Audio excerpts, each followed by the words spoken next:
Just going to do a quick audio test, guys, before we start the stream.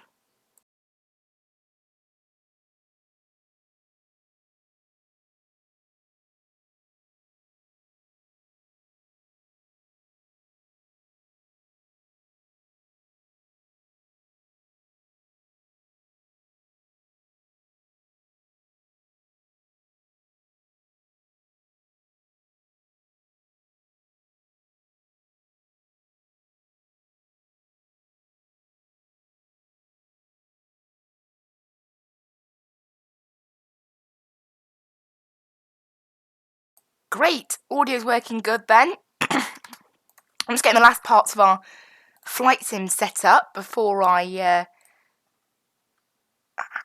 give you guys the sort of view of the game. But yeah, I just need to get everything all set up, I do. So, also guys, I have actually got Navigraph charts now. I will show you guys the interface when we get further into the flight. It's absolutely awesome. Gotta say, it's an absolutely wonderful piece of software. I'm a massive fan of it, so I'm just gonna go ahead and get up our charts so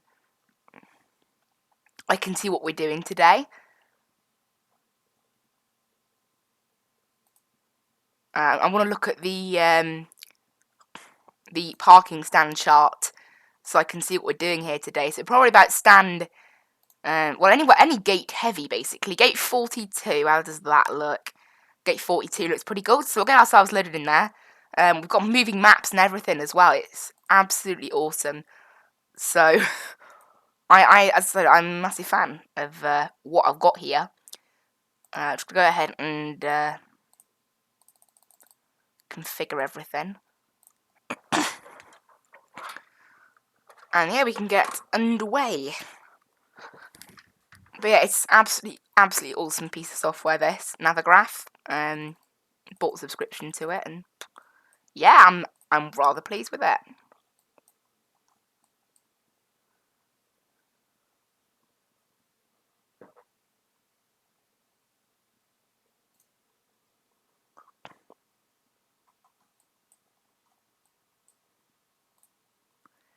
We've got all sorts of ground charts as well that support like where your plane is on the map as well, which is absolutely awesome, so I can see where my plane is in the sim.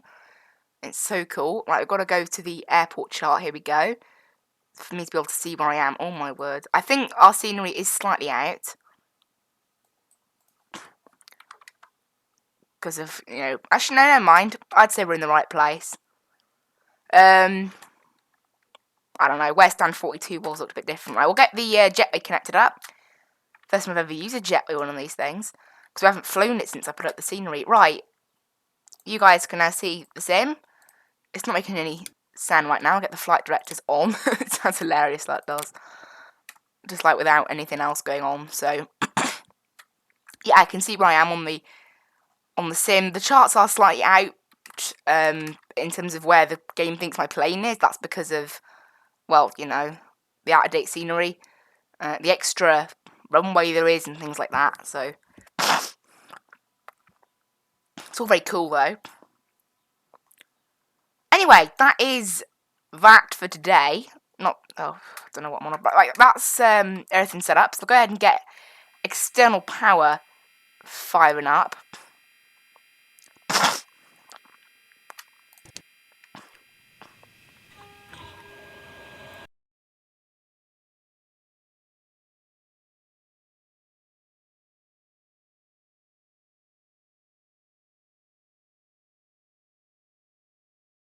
We are, it's all fired up. Plane's just going to do its tests now.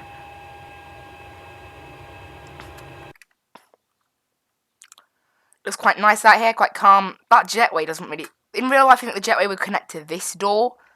That's probably just an FSX thing. But it does look a bit odd. Right.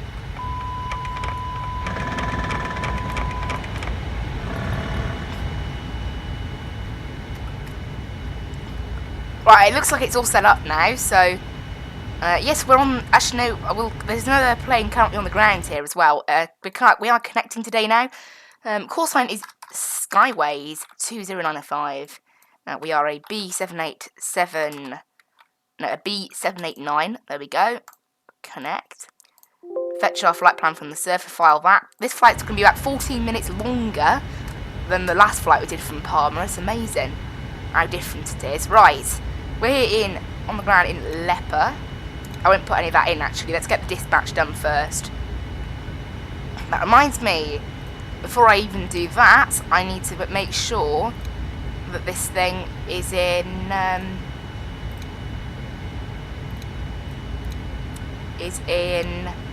kilos. There we go. That's the wrong thing. I want the CDU and then I want the ND on there. There we go. So going to the dispatch page now on kilos. So we'll take us up to sim brief now. And I will have a look at what we're taking today. So we're taking 16081 on the fuel.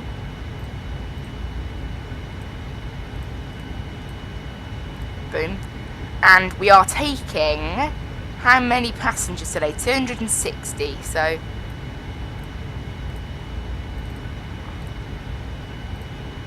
that gives us yes. Enter. That gives it in terms of bulk cargo today, we are taking none. Zero fuel weight 157.7, so we need to add 2,300. So it's 1150 in each. Remember, no bulk cargo today. Set payload, set fuel, and back to this page now, because now that's all set up. This means we can go ahead and get, there we go, it means we can get our GSX turned on for boarding. 260 passengers today, so it might take a little bit of time for everything to all finish. We're going to go ahead and use IAG, I think, for our servicing. Make sure that all, there you go. Oh, a little bit of lag there as they load in. I don't know what the lag is about when GSX load in. It's a nightmare sometimes. Yes, we've operated the jetway. GSX. Right. So, route. We are departing. No, wait, no. Back. We are here in Leper, heading down to, we're ending our virtual summer holiday that we started a few weeks ago, if you guys remember. Right, forward cargo door, yes. And we're going down to EGKK, Gatwick. At the moment we have no ATC. Its call sign is, UKV. Why doesn't it put in the U? There we go. UKV V20905. It's a bit dodgy sometimes, the system on this thing. And that is that for now. We are departing. Reflight checklist. Right, be quiet, plane. I need to do this myself. Right, we are using the Meros to Lima. Off runway 06 left, I believe. I will go ahead and check the weather now. Let's have a look at the weather down here in Palma. It is 060 at 21, absolutely perfect for runway 6 left then. And we'll be taking the Meros to Lima. Thank you. And also, Navigraph helps us choose our like transitions and things for arrival. It's absolutely great. Right, from Meros we are taking UN 853 onto UM 976 via Lumas, sorry, onto UM 733 via Coport, onto UT 421. Actually via Pireg, yeah, to Kunav. I can't type. Kunav, there we go. Activate that. Execute. Arriving now, I will have to go over to Navigraph to view this. Navigraph, because I've got our transition set in. Well, we'll be taking Runway 26 left at the moment, I think. Weather down in Gatwick, 320 at 4 knots, definitely 26s then. Very calm actually, the wind. QNH 1025, temperature's only 10 degrees, not too bad on the clouds, so runway 26 it is. Runway 26 left. ILS 26 left with the timber transition, and we are taking the QNAV 1 Golf. So there we go, QNAV 1 Golf. Execute that. Excellent. That should be that all done. Now let's get our QNH set for Palma. QNH is 1012 here. A complete list of approved devices to be found. Thank you. Cool. And we're cruising today at 400. Cost index is 360. Reserves will just say 2. Execute that. There you go, see FMC pre-flight complete. And then we want to go over here to the performance page. We want to copy FMC data. There we go. It is dry outside. Optimum. Right, calculate that. It's going to be a flaps 5 departure. V2 144. Great. 20 degrees outside, nice and warm. D-rate takeoff of 2 today. I'll go ahead and send that to the FMC. And we should see it pop up down here. Yes, there we go. Accept that in there. Cool.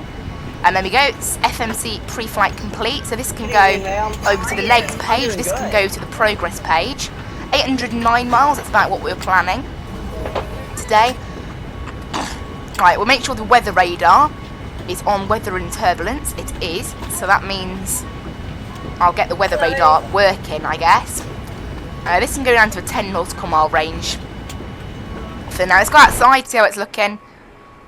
As you can see, they're in the middle of loading all the various baggage crates and things they need to load. I need to start the flight tracking software from Fly UK. There we go. To make sure that my flight is tracked. Right. And what else? Oh yes, Unicom we'll tune on to. We are connected to Vatsim now. So we'll tune Unicom 122.8.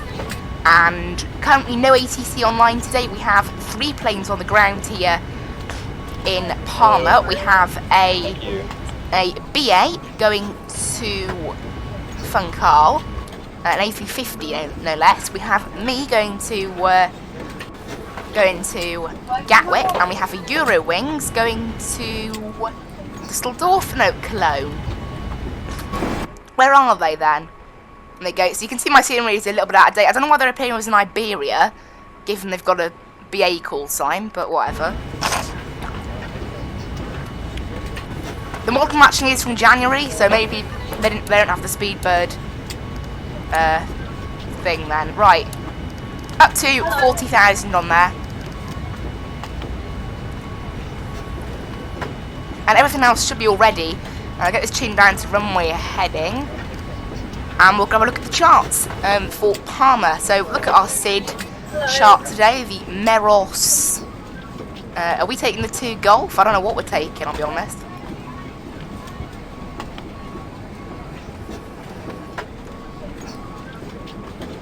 So I can have a look at our route actually, and then it'll direct me to the right chart. So it's really cool this. Right, Meros, show chart. We are the Meros to Lima actually. Departing out of Palma, we've got to be above 14,500 feet at Meros. The rest of it is all good. Transition altitude here is 6,000, so I'll get that plugged in. Oh yeah, trim, we need to set 3.25. Right next to her. Thank you. Very low trim value today. Right at the bottom end of the takeoff limit. There we go, 3.25. Where do I set the transition altitude for departure? I thought you meant to do it in here. Is it in VNAV? Yes, there we go. Transition altitude 6,000. In Gatwick it's also 6,000 I think, or maybe actually it might be 7,000 transition level.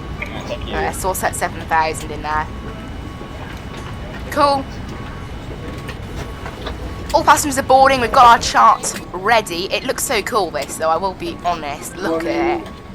I mean, it does look really good. You've got the chart, you've got my flight up here, it's all ready, and you can see, like, loads of stuff from it. It's really cool. But anyway, that is that. I want to have a look at the ground charts down in Palma now. So we'll look at taxi charts and then airport chart, because you can see where I am. We are going to 6 right next to her. 6 right, no, 6 left. So we're pushing back left, heading down there, and then off that runway. And we may as well get the APU on now, since they've almost finished with the passenger boarding. Go into here, get the vertical sort of takeoff rate thing set there. We'll go ahead and check our route now, go and check it through. So, departing, pretty straight out departure from Palma. Straight up then, pretty straightforward route today, over Paris. And then we are descending down into Gatwick on the Kunav 1 Golf, I think it was, and via the timber transition. Very, very simple. What's gone on here? I think I saw the word. No, there's a slight discount, okay. Oh dear, what have we got here? It's put in our transition twice for whatever reason. I don't know why. Okay. Cool. I will sort that out then.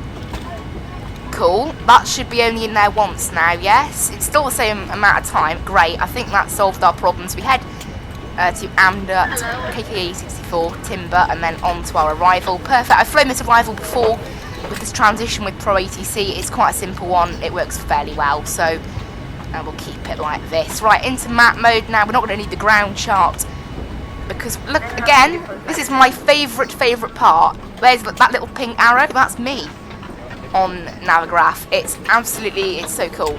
So I'm glad that it works really well. We don't need the charts on this thing anymore. We'll go ahead and initialize flight actually, and I will set RTO. Make sure everything else is on, so fuel pumps can come off. Everything else is turned on. Check we have the correct amount of fuel. Yes, we do, about 16,100 kilos, which is perfect as to what we're meant to have. So we are 100% perfect. Right, let's go ahead and send a message. So Leper traffic, push and start for taxi 06 left. Yeah. So I'll send that on Unicom. We'll go ahead and get ourselves pushing back. Got no ATC today as of yet in Gatwick or anywhere for that matter. And yeah, we'll go ahead and call GSX for pushback. We'll push back left, as I mentioned earlier.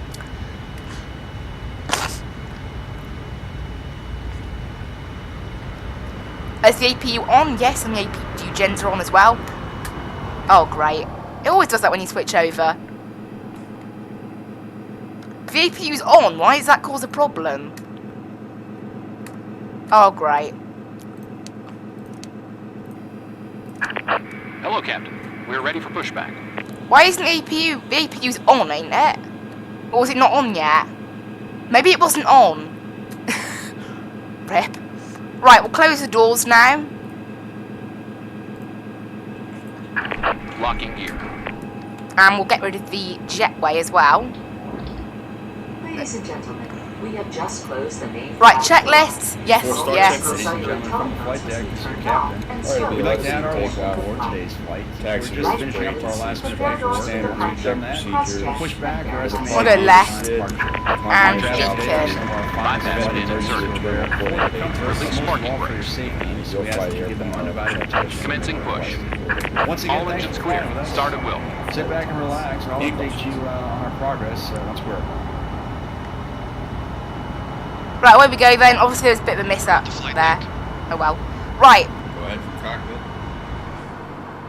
Cleared to start engines. Yeah, we've just lost power again. Roger. Clear to start it. What have I done wrong? Start both engines. I must have done something wrong, but the APU's on. like to welcome you aboard this flight. Is the EPU not working? I'd like to direct your attention Or to something? attendance while we review safety information. Right, we'll try and start the engines to get ourselves powered. I don't know whether they'll start with no power though. You keep your seatbelt fastened at all times while seated. It says please start the EPU, look, but I've started the EPU and it's not working. Okay, I think I've messed something up here. I'm not sure what, but I've definitely messed something up. Of course the engines aren't starting, I'm not surprised. Right. Abort pushback. Your life vest is located in a container beneath, or in some cases with GSX, can I reset them? Oh, they're already reset, cool. Because I need to get the external power on. This is nuts. There you go, APU's running now. So it says there, look, APU running, but the APU is not powering us. It's weird, what's going on? The APU's taking an age to start or something, I think. That's probably what's happened. I've just messed up a bit. Right, TCAS is on. Everything's all ready now to go. Okay, starting engines. Right, we'll start engines now. There we go. It's registering that we're starting engines. I'll just stay like this on external power. I'm not meant to be doing this, but obviously I don't know what's happened to the plane. We've had a little oops. So we'll just have to ignore that, I guess. Right, introduce fuel to engine number 1.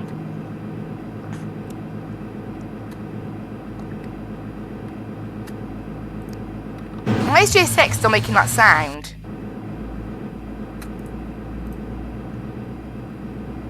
Right, have we got power now on the APU? Yes, we have actually got power on the APU this time. Right, there you go. Disable GSX because that sound was going to be there forever. And then we'll enable GSX again. Right, introduce fuel on number 2. There we go. For some reason, it took us an absolute age to get the APU fired up, but there we go. Right, flaps 1, flaps 5, take off. The other engine's still starting up. The other one's good right now. I have no idea what happened there. Probably a bit of a mistake from me because I haven't flown this thing in 2 weeks, and also the fact. Taxi checklist. Also the fact that right, yes. Also the fact that we had that problem with what do you call it? We had the problem with getting the APU to start up. It just for some reason took way longer than I posit it normally takes. But never mind, we're all good. All the engines are started now, so we can get to taxiing. We'll turn off the APU now. You don't turn off the APU gens in this plane. I guess we just didn't wait until it was ready. Oh dear. There we go, reset the controls. Something was going on there. Right, off we go then. Taxiing down Link. And then on to Charlie probably, all the way down. This will give me a chance as well to see what that extra runway's about. Whether it's now a taxiway or something. It's probably the same reason as Gatwick. That's why I discovered Gatwick got its third runway shut down. Is there was a new rule, no second runway, because the runways have to be a certain length apart. And thinking about it, here at Palma, they're literally attached almost. They're that close, so it's probably why. Right, I've got totally out of date scenery here. According to according to the Navigraph, I was on the Link just then. So my scenery's in the wrong place and it's out of date. I need to get some Palma scenery. Luckily now, I've learnt a new way of getting scenery into my flight sim without having to add it in the add-on scenery list, which was it was bugged and wouldn't add scenery. You had to click all around a folder and it was faffy. But if you add the BGL files to your add-on scenery, it gets put into the game automatically without me having to add it. And that's what worked for the Gatwick scenery I had, although I'm not using that now. I'm using the UK 2000 today. But yeah, it totally fixed our issue. Right, we'll go ahead and taxi out to this runway. We'll taxi down 6 Centre, because obviously 6 Centre doesn't actually exist in the real world. It's now taxiway north in the real world. Interestingly, it is actually no, it might. Yeah, it's taxiway north. Because obviously I've got charts now and I can see exactly what I'm doing in proper time. So everything's all set up as well for departure. I didn't bother getting the taxi lights on thinking about it, but never mind. So we're taxiing down the north taxiway now, which obviously looks a bit like a runway for us because of the out-of-date scenery. Yeah, get taxi light on now. You may as actually, you know what? We may as well get the landing lights on and the runway turn-offs on and the taxi lights off. There's no point now because we're basically taxiing into the runway now, so we're gonna have to taxi all the way down and then back along. We won't need to say anything on Unicom, I don't believe. Oh, never mind. We have actually got a Tomjet 2E from Newcastle at 15,000 feet approaching Palma. Or it'll be on one of the Lores one of the Lores arrivals. That'll be 737. So have to watch that. Then hopefully they're using a different runway.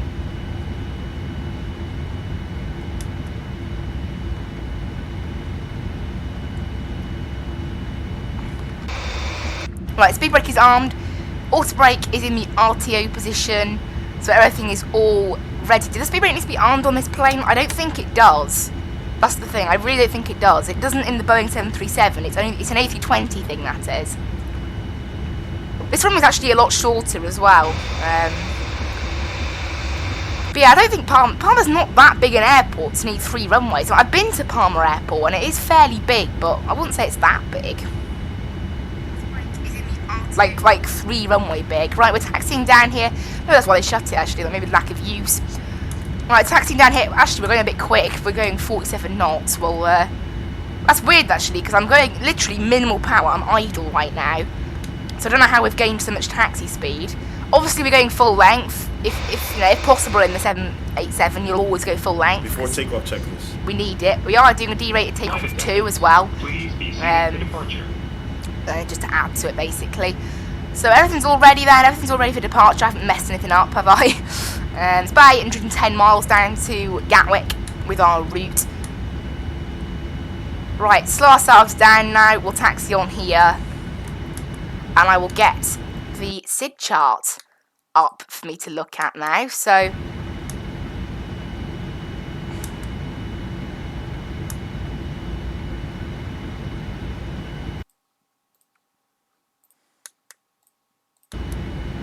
there we go. I'm looking at the chart now. It's actually a very simple chart, so it doesn't really matter for us. Right, parked up here on the end of the runway. We'll leave a message on Unicom, Leopard traffic. Take off runway 06 left. We haven't heard anything from the Tomjet, so should all be fine. Right, bring the power up then, taxi onto the runway, everything's all set up, TCAS is on, all brakes in the RTO, flaps are set, trim is set, and all the lights are on, so we should be good to go. Oh, hang on a minute, what about the signs? On. The no smoking thing just isn't a thing on this plane, it's just like, it's always on now. Which it's like it is in real life. Obviously this, because all the older planes like the A320 were made before, you could actually smoke on planes before they were made. No, when they were made, like, that's why they have no smoking signs, but obviously this plane probably just has them built in, and you can't turn them off, because why would you want to turn them off now? They spend their entire time on. Right, line ourselves up on the runway. That Tomjet is 11,000 feet, so it's still quite far off getting here. That's good. So we're headed straight out to Tony's, and then it's to Meros, where we've got to be above 14,500 feet. Right, we're lined up on the runway. Initial power is set 40%, and LNAV, VNAV, Toga. Well, not Toga actually, it's D-rated 2, but there we go, takeoff power set, SB's live, start the clock. 80 knots. It's 80 knots. Palma traffic, Tomjet 2 X-ray Hotel inbound for the ILS 06 left, decimal landing 0810 to the Palma traffic. V1. V1, Rotate. rotate, V2.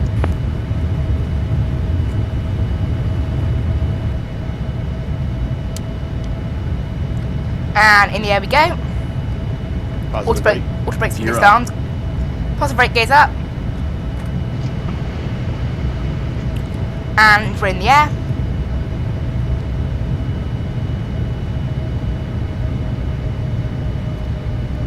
Slight right turn now over to Tony's.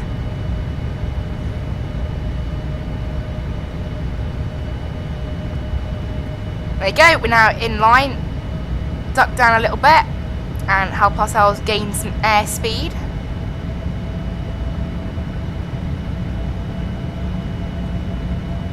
Okay, the speed's struggling to come up at the moment. There you go, pitching the plane down a little bit more. Flaps 1. There you go, flaps 1. I love that little first officer you have. It's not like in the Airbus where the first officer doesn't do anything. It's just audio cues, but it's really nice. Flaps up. Flaps up.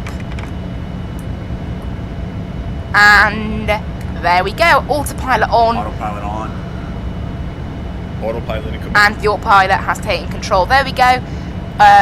And the runway turn-offs can come off now. There we go, guys. In the air above Palma. Looks very nice down there. We are, of course, in the air now, following our SID departure. It looks excellent, this stuff. Look, there's my plane, look. Making our way along. It's great. Absolutely great. But anyway. I'd like to once again welcome you aboard. I'd also like to offer a special welcome to our colleague, Fly2. You'll be earning valuable miles on your flight today. So we're climbing now. Obviously, we need to be at a certain level in just a few minutes. We will be beginning by whatever you call it. Takeoff checklist. By Meros. Right, I'll get the SID chart off now. Have a look at the world around us. Nice looking route this, so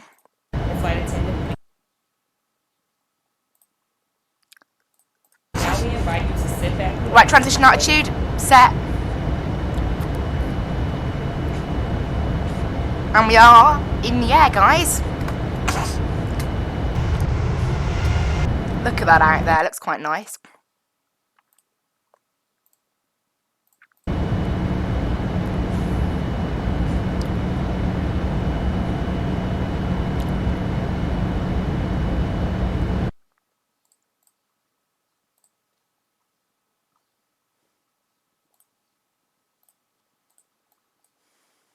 Right, doing pretty good here, climbing up to 400, which is today's cruise altitude, very high up. We always go high up in this lovely plane. I don't know why that is.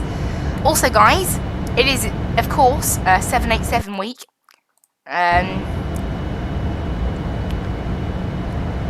Here on the channel. So this, flying the 787 today. And then next week, we're flying it on Thursday and Sunday. Remember, guys, no stream next Saturday. I am busy, so we're not going to do a stream next Saturday. Probably the first Saturday I haven't streamed on for ages, actually. Right, off go the landing lights. But obviously we're streaming on Sunday as well to make up for it, Right. Lovely looking plane, this. Right, we're in the air. Ladies and gentlemen, the use of approved portable electronic... It's actually a very long star, this. So today's route, we are heading over Marseille. Then it'll be over Dijon, Paris, before finally heading over the Channel later on. We'll be taking, obviously, Navigraph helps us select transitions as well, which is really cool. Right, checklists. Next one is the descent checklist, so we can leave that till later. And there we go, that is all good. This can just stay on that page. We've got, well, this thing's 9:36 Zulu will be there. So about an hour and 20 minutes from now. That is. That doesn't sound right. No, an hour and a half. Sorry, it's an hour and a half from now. I know it didn't sound right. So about an hour and 35. Simply for saying it'll take an hour and 51 this flight. I'm going to look at the weather now because we might have some updated weather for Gatwick. 8:20, so there will have some new weather through soon. 10 degrees down there, QNH 1025. Not bad down there. Looks nice out there. This is going to 80 nautical mile range now. It's a pretty old departure, this, in terms of it's not really that much of a departure. It's actually just quite a basic little route.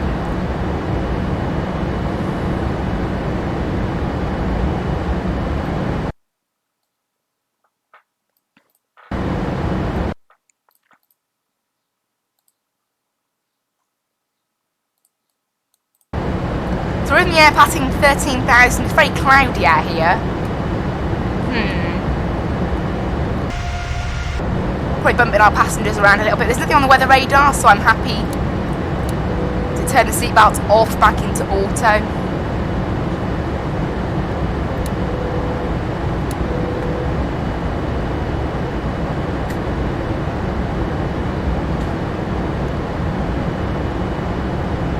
And then we are in the air at 350 knots. This thing is a very fast plane. Don't forget that. This thing is much quicker than a lot of other planes. This 787. Right, we're in the air then. We're going to see what island's that. I don't think it's Menorca. Oh, it is Menorca. We're going to head over Menorca just after Meros. We should see it. It's just before Meros. We should see it. We're on Unicom, obviously no ATC as of yet. Oh, nice. We have Gatwick Ground and ATIS online. However, the ATIS, there's no text ATIS available, so we'll have to wait to get a bit closer to view the ATIS. But that's cool. So we have Ground online. That doesn't really mean anything. We want to get the full ATC. By the time we get down there, it will be busier. We don't have Eurocontrol. We had Eurocontrol 2 weeks ago when we did this flight in the other direction.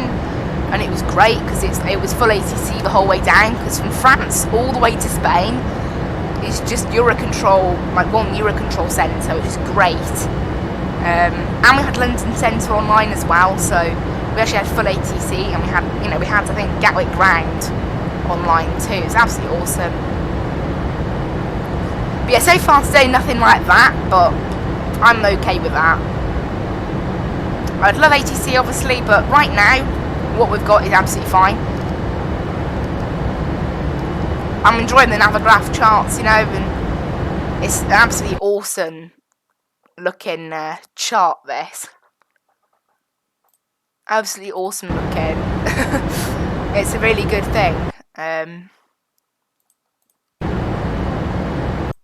also Navigraph has a night mode as well. I don't like the night mode as much personally, but obviously you can use both if you want to, and it looks pretty awesome. That night mode is just not as good for me. You know, I don't like it as much.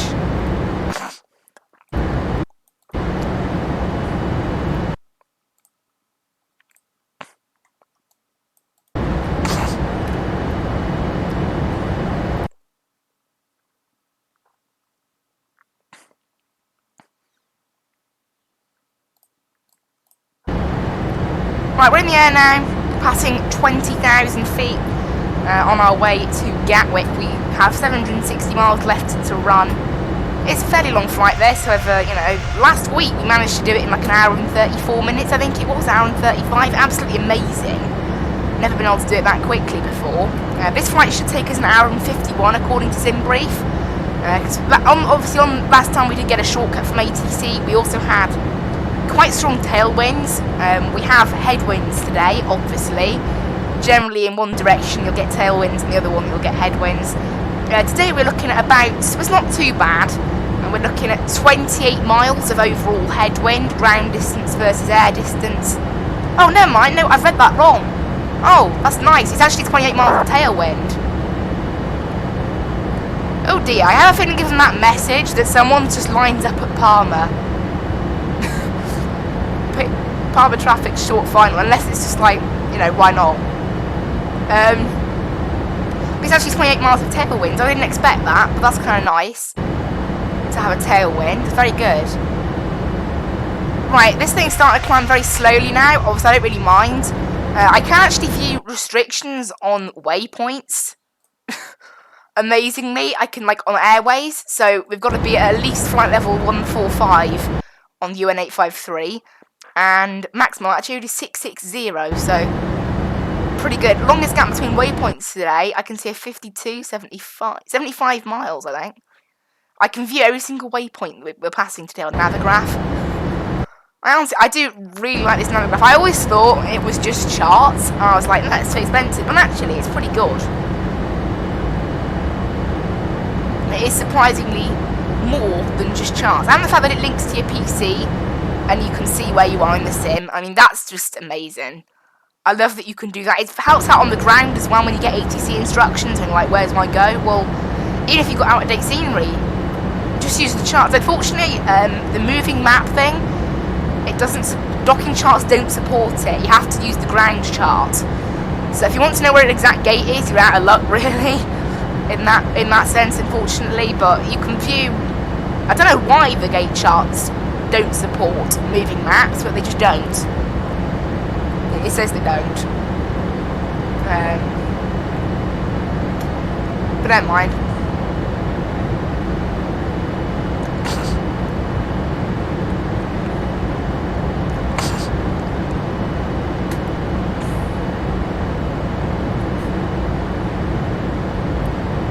Right, need to check Gatwick weather. Has it dated 310 at 4 knots now. So it's more in favour of runway 26 at the moment, which is what we've got planned. Temperature is 10 degrees. And QNH is 1025. Clouds scattered at 4,500 feet. Only scattered though, so we've got pretty basically light cloud. It's apparently very similar weather to what it is here in Palma in terms of clouds. In fact, Gatwick and Palma right now have pretty much the same weather, apart from, well, Palma is absolutely, it's about 15 degrees warmer, 10 degrees warmer, which is kind of obvious. I mean, here in Palma it was 20 degrees, over in Gatwick it's 10 degrees, so yeah, 10 degrees. Not so nice. Yeah, and Iberia just took off, so I'm guessing the Iberia was maybe being a bit of a pain there by accident. Possibly. Who knows? Yeah, I don't know why we're cruising so slowly. That's one point I would like to sort of make note of. We're climbing very slowly, and we've got to go all the way up to 400, and there's no restrictions. I guess that's just what this thing wants to do, I guess. As you can see there, look, we're meant to be climbing a lot more sharply up to Meros. However, I think that was like the initial thing. It's slightly messed up now.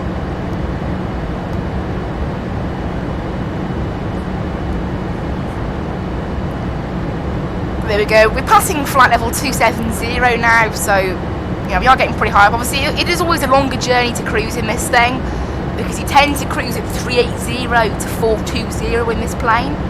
I don't know why. Like when you fly the 7, I think what it is things like the A320. I discovered this. The A320 actually has a service ceiling of 39,000. It can't go any higher than that. So it'll always get the lower cruise altitudes over this thing, which can go up to, I think, 43,000. This can. It's one of the best for going up high, this plane. Also, obviously up high it tends to be a bit quicker, and it's a very fast airplane, so it benefits from that. So, you know, but it is interesting. Right now, though, look at that massive headwind we've got, tailwind, I mean, look at that. We must have a headwind later in the flight to balance out the, yeah, I reckon we'll have less strong winds later, but look at it. Just look at it. Right, we're doing, oh no, don't say it's going to tick 600 knots. I've never done 600 knots. Woohoo. We're doing 600 knots, guys. I've never ever done 600 knots in this game before. Ground speed, that's nuts. We are absolutely just... We're going quickly. I mean, it's 787 with a cost index of 360. Makes sense, but wow. We're going quickly. I mean, obviously we have got the world's most perfect tailwind right now. It's guaranteed that's going to drop off later, I think, but wow. Yeah, 612 knots.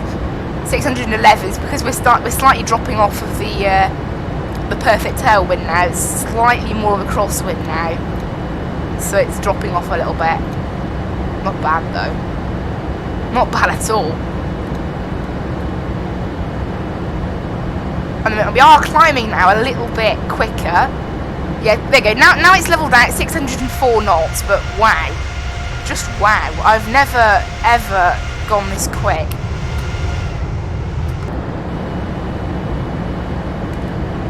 Don't know why we are going this quickly, but obviously the plane wants to. Right, in terms of Gatwick, yep, we've still got ground and ATIS online, and they've been online for 25 minutes now, so that's the only we're going to get. Brussels control have just come online. I don't think we're passing through Brussels control, are we? Let me check on SimBrief. But I don't think we're passing through. We shouldn't really be passing through Brussels control. No, we're not passing through Belgium. we're passing over Paris today. But first sort of city we're passing over is Marseille, over the MRM VOR, which is the Marseille VOR.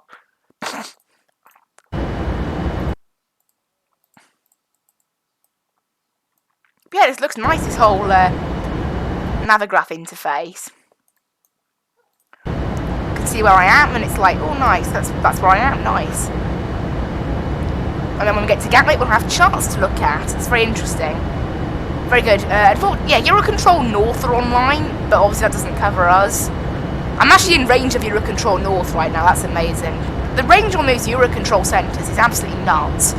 Well, I'm in Spain, and the closest Eurocontrol North station to me is Denmark. Like, that's like a 2.5 hour flight almost. 2 hours, I think it is. But like, seriously, it's that far away, it's nuts. It's actually not too busy on the Vatsim network today, I don't know why, but it's typical 600 connections, you know, that's what it was before. Everyone was at home on a Saturday morning. I wonder why it's so quiet. Very interesting, this quiet on Vatsim. That explains the lack of ATC, I guess. And, you know, but honestly though, we are cruising quickly now. It's just nuts. The wind has died down slightly, so we're more like 490 knots now, like 590 knots, but still, that's amazing. Gotta say, I don't normally go that quickly. We're cruising today at Mach 0.857 by the looks of it. Is that dropping off at all? Nope, 857 the whole way. So we have still got a little bit more speed to drop yet. And after the Marseille VOR, we do make a slight turn, and we will be getting less of a headwind less of a tailwind. I'm amazed we're getting tailwinds. Normally in this direction you get a headwind, which is why, you know, say as an example, a flight from London to Corfu, it normally takes about 2 hours and 50 minutes, 3 hours on its way to Corfu, and on the way back it's normally about 3 hours and 20 minutes, and it's just like, that's because it's, you know, the tailwind and headwind. Generally, obviously you have a prevailing wind in the UK. I know I'm talking geography right now and it might bore users, but you know, say, Matt, we're doing flight sim again. Lovers of flight sim must love geography. I don't know, because you know, flight sim and geography are very linked. Obviously, you know, it's all about where you're going and maps and charts and all that stuff. Obviously, there is a lot of difference, but yeah, you've got prevailing winds and stuff, and because of that, that's why flights over the Atlantic always take longer, heading from London to New York than they do New York to London. I've done that flight in real life, and I know. And the flight from London to New York was about an hour and a half longer than the flight back. It was amazing. The flight there was particularly, the flight back was particularly quick. We did have some pretty nuts tailwinds that caused turbulence the entire flight. There we go. We're almost up at cruise now. In terms of restrictions up here after Lumas, UM976 is an airway all the way up to flight level 500, so it's fine. It's nice that as well, because I can view, because you know, like when ATC give us new sort of altitudes, I can sort of tell if our cruise altitude is correct, because sometimes SimBrief does do that, where it will assign a slightly messed up cruise altitude. Right, we're good now. We're starting to slow down to our proper cruise speed now, which is more like 560 knots. Still amazingly quick, I'll give it that. Really, we should be cruising lower down, really, get more speed out of this thing, but never mind, that's what this thing wants to do, so. Actually, the wind's died down a lot as well. It was 90 knots back at that other altitude, it's more like 70 knots now. That's probably why we've gone to this altitude though, because even though right now it would be nice to have the higher wind, when we get to that crosswind stage, having lower wind will probably benefit us. Also, you know, lower wind, less turbulence for passengers, comfier ride. It just makes sense. I made sure traffic's turned on actually, I didn't turn on traffic, that was a bit of a mistake.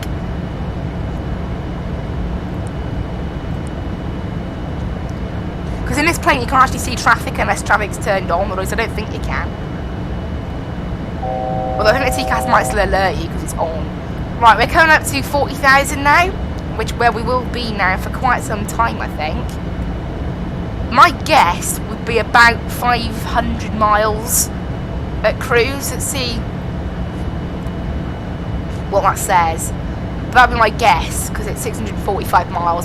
So about 500, maybe just 4. Let's go 493. I'm saying 493. Come on, almost at 40,000. Am I right? About 493? If I'm right, this is amazing. I haven't got anything to actually tell me how long we're spending at cruise, by the way. I haven't got any tool that can tell me that. Just to let you guys know. 489. Oh, not bad. We're only 4 miles off. That's not bad. Alright, we're up at 40,000 now, so we're going to resume sort of cruise speed now. This thing's engines can get a little bit of a rest.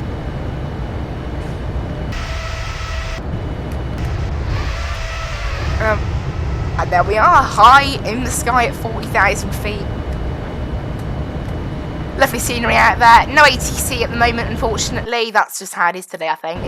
It is surprisingly quiet on Vatsim. We've only got 650 connections on the whole network, only 38 of which are controllers, so that's how it is, I guess.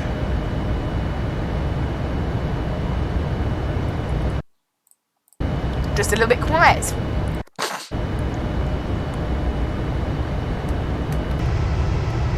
And obviously next week we're flying within Australia and the US. It's nice to have full charts. The charts now look the same for every airport because they're not done by the country's local VACC. They're done by Jeppesen. The charts on Navigraph, they're Jeppesen charts. They're very good. It's like what the real pilots use, you know. So I'm very happy with Navigraph. I've got to say, I originally thought, oh, maybe it's too much money, but it's actually alright. It's not too bad, so I'm pretty happy.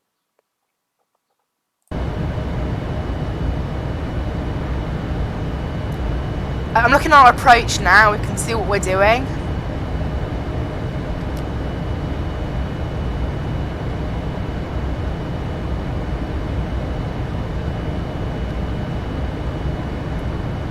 When radar control's not available, we have to use this procedure, by the way. It does say that on the charts. So leave May via, that's the holding point, I think. Never mind, we're not holding. So we need to be above 4,000 at Timber. And then it's 4,000 at May. It says descending holding to 4,000. And then at D85, that's TR003. Need to be at 2,000. Yes. Yeah, it's all correct then. It's all correct, the charts. It's amazing how this looks. It does look really good. Navigraph charts, I've got to say. It's about 60... Well, I paid £76, but I got €4 off, so about £3 off, because I had a slight remaining subscription on my FMC data. So it's about £79 a year, Navigraph, and that is the FMS data, FMC data that goes in here, all the waypoints and the charts combined. And it's not bad. I've got to say, I mean, it's a little bit much, but I'm okay with it. I think it's a decent amount. So apparently it's 803 miles, this flight. It clocked in at 810 earlier. I don't know, maybe that's a slight little something, I don't know. But that's what it clocked in at earlier. We're currently at Sosa, so I'm just aligning the waypoints with it. How's the weather looking down at Gatwick? There should be an update at 9:20, so we're, yeah, we've been at 10 minutes yet, because it's just past 9:20, but obviously there's always a bit of a delay. Unfortunately, we don't have a text ATIS for Gatwick. We only have, I'm guessing, a voice ATIS. I will be able to receive a text ATIS by requesting the controller info, but I will only be able to do that when the frequency is in range of me, and that'll be about 250 miles out.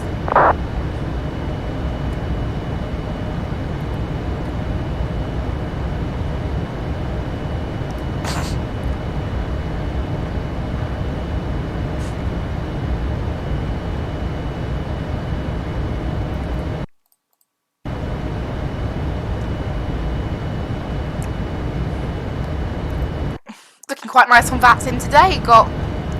It's very quiet. That's what I'm amazed by on Vatsim. It's so quiet today. I've not been used to this. We're cruising about 550 knots, which is absolutely wonderful. You know, it's part of the bonus, I guess, of being in a the 787. It's a very quick plane. I love this plane. I'll be honest. I'm so glad I bought it. It's the one I'm taking on the event from Lisbon to Dubai next Saturday. Obviously, I'm not streaming that because it's such a long flight. If it goes well, I might stream another long flight like that with an event. But the thing is, for an event, you know, if I'm going to have full-on ATC, I would like to concentrate on the full-on ATC and get that handled first before I start streaming. That's why I'm not streaming next Saturday. Also, I mean, if I was to do a long stream like that, I would split it into 2 parts. I would do I would stream the departure, and then a little bit of cruise, and then when I'm arriving, I'd stream the arrival. Because I honestly couldn't talk for 7 hours. I'd run out of things to talk about, so we couldn't do that. But yeah, looks very nice out there.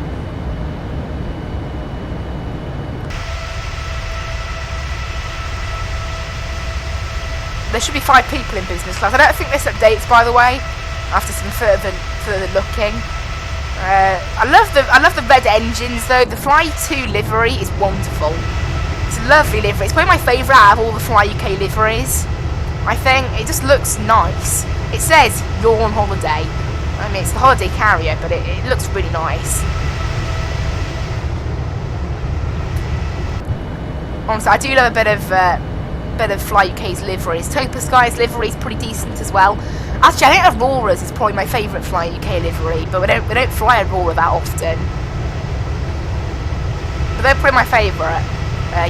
Sort of livery, then Fly2, then the standard one, then probably Topa Sky. I like Topa Sky, but it's like blue and orange. And with the A320 particularly, there's a weird texture glitch with it. Not a texture glitch, it's just really low quality texture.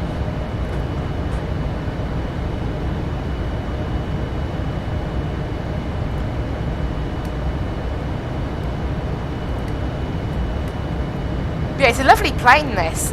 We will be turning slightly, and I think, yeah, we are unfortunately gonna, because the wind is coming from that direction, so we're gonna get slightly more of a crosswind now. But after this turn, we're not really turning much all flight.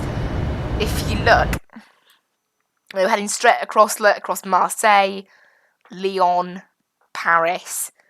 Our alternate airport is actually Paris, but we're not going to need an alternate today, I don't think. We are all good in terms of the weather.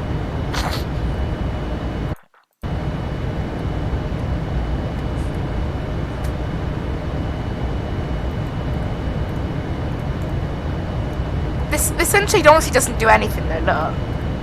Like, it doesn't make it, I don't like that. It doesn't make, maybe it does it in P3D, it's probably an FSX graphical thing, I'll be honest. Because you do get that, unfortunately. Like, planes, that's the thing, is that the planes in P3D do cost more. I think the version of this plane for P3D version 4 was more money, because they come with more features. So in a way, yeah.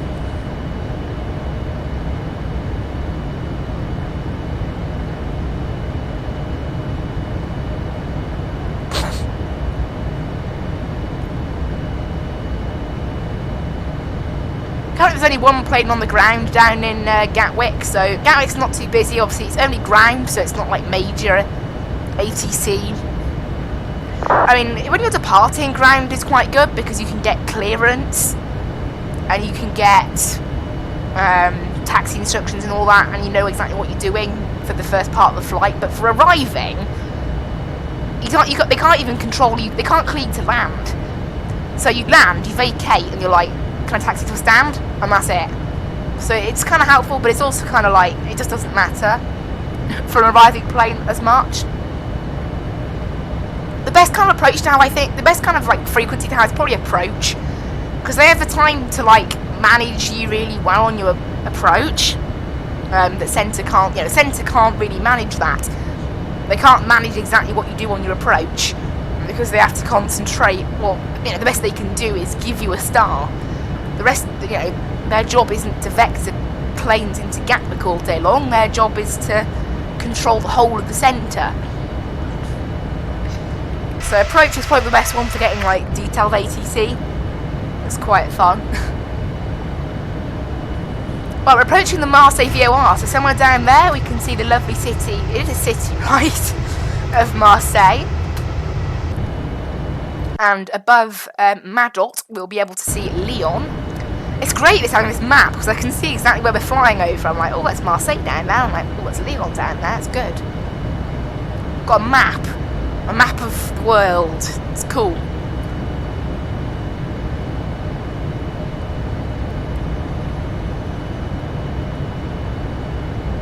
I have to realise where I am as well in the sim. It's like, it's quite nice that knowing where you are in relation to the real world. I'm really hoping we get some ATC though. I'm hoping by the time we get there, London Centre and all that will start coming online, because it does get busier London later in the day, particularly after like 10 o'clock. It seems to all start firing up, so that's in about half hour. Hopefully that will happen. It'd be nice, that's for certain. It'd be very nice if that started happening. Looks nice down there. We're going very quickly. Obviously. Looks nice out there.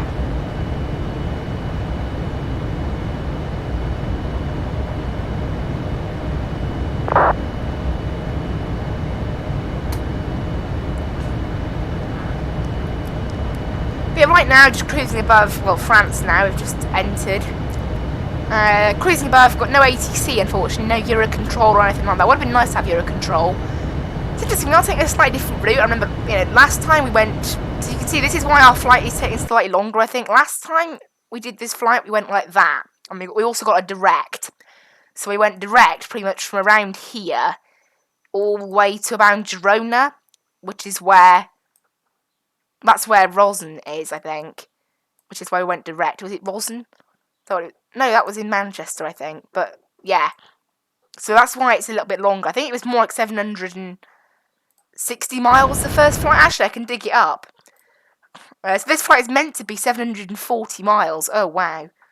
Yeah, we didn't pick a very good route, I don't think. Unfortunately, that was the route provided by SimBrief. It was one of the shortest ones. There was one that was slightly short, but this one was verified by Eurocontrol as being like a real-life route, so I went with it. Yeah, when we did this flight last time, we did 730 miles. Well, there you go, there's your answer. It's 70 miles longer than last time. I didn't realise that. I didn't realise we were doing it, but thinking about it, yeah, because we're taking a different route over France. I'm guessing it's because maybe we're going in the other direction. I don't know. But thinking about it, it's quite an odd route, actually, that we're taking here.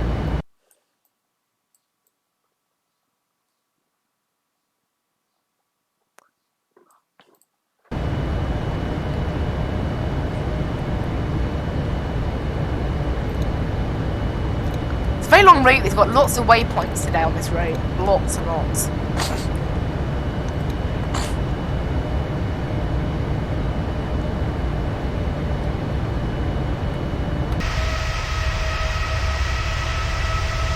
Getting jolted around the place now.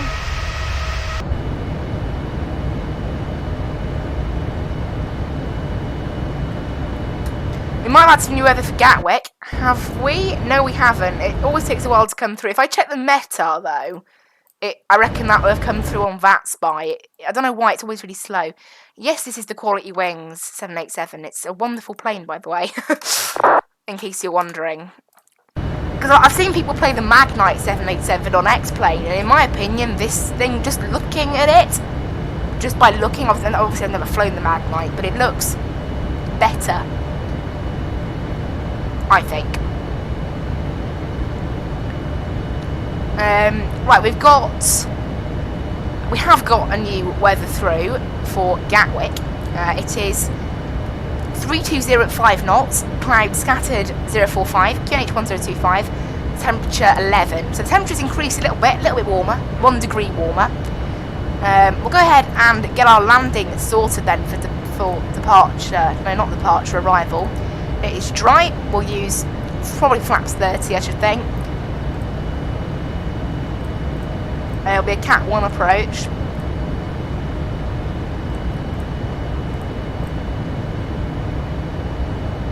Pretty well brakes 2. Right, let's get this plugged into QNH 1025, temperature 11, and 320 at 5. We've got a bit of turbulence. I always get turbulence when I look down here. We've got a teeny bit. Wait. Hopefully that's enough for passengers to keep their seatbelts, off. Right, calculate. We have a landing distance of 11,000 feet, so auto brakes 2 should be absolutely fine. Send to FMC, boom, and accept that in there.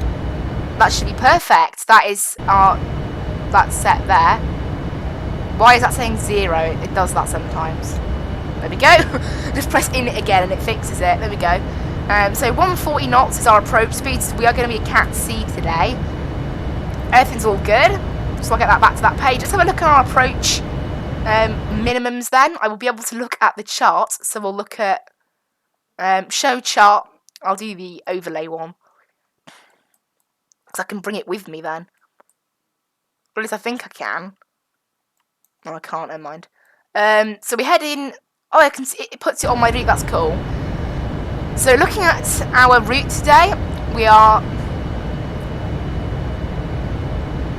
heading in. It's not the ILS chart though, so I can't view that. I want to look at just the ILS chart. So open charts list for Gatwick, approach, and we are taking ILS 26 final approach. Today we have, obviously Cat C. Right, where are these minimums then? We are using the ILS. Decision height, there we go. 296 for a Cat 2 approach. Cat 1 approach, there we go, that's what I'm doing. Yeah, the Magnite is, I'll give you that. I don't know how much it costs exactly. I'm pretty sure it is cheap. I think it's like £40, isn't there? This thing is expensive, I'll say that. It was about £75 on Aerosoft's store. It's expensive. But personally though, I think given it comes with charts inbuilt, it's like the real world plane. I have actually sat in the cockpit one of these things. I think it measures up pretty well. So I think it's pretty good actually. Let's get our barrow set for arrival then. So the barrow is going to be 396, so 400 because this thing rounds it. And we'll make sure it's barrow. Clouds aren't really a problem for us, so we're all good.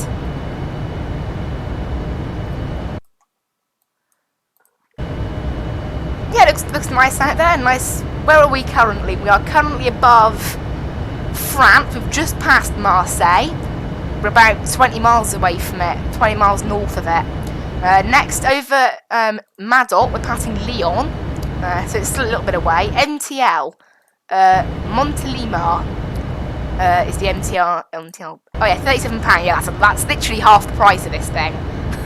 So it makes sense. I think the X-Plane market is a bit different to the FSX and P3D market in terms of what you sell. I mean, one thing that I do wonder about is obviously the Zebo 737 is totally free. I love that they've done that, and it would be nice to have that for this sim.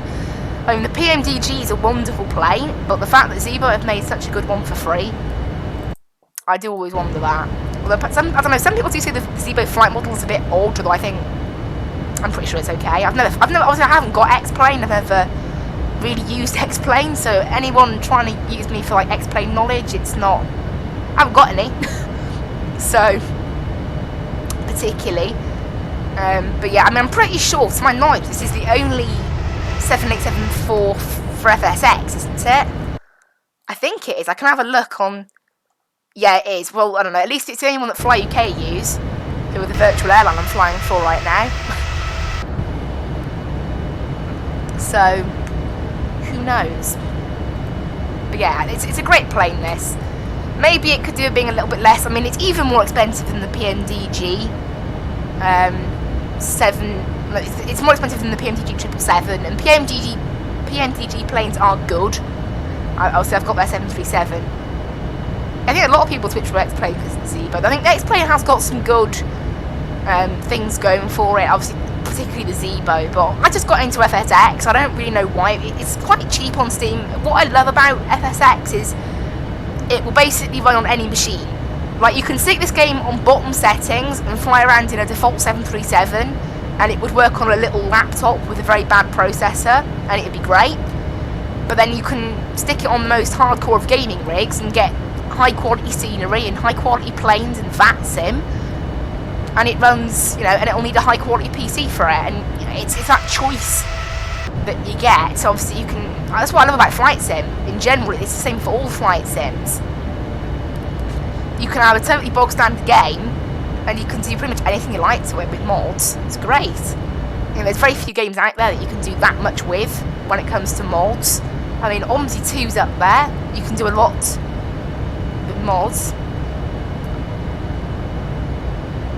Yeah, I don't know, I've never flown an X-plane, so I don't know what the physics are like. The physics on this plane feel wonderful. I mean, the only plane that I do have questions about is the Aerosoft Airbus. Obviously, I do have the non-professional version, the sort of basic one, because it was the first plane I ever bought for Flight Sim.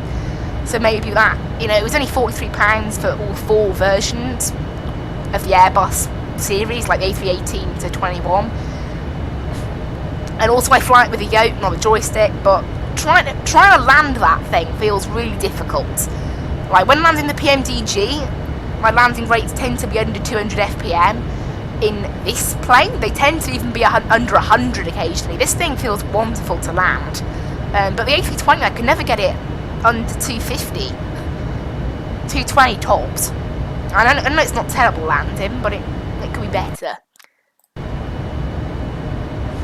Right now we still only have ground online in Gatwick. I'll have a look at the ATIS to see if they've added a text version of it. Nope, they haven't. So I can't listen to the ATIS yet. I'm guessing they'll be using the 2.6s. I'd be very surprised if they weren't. But you never know.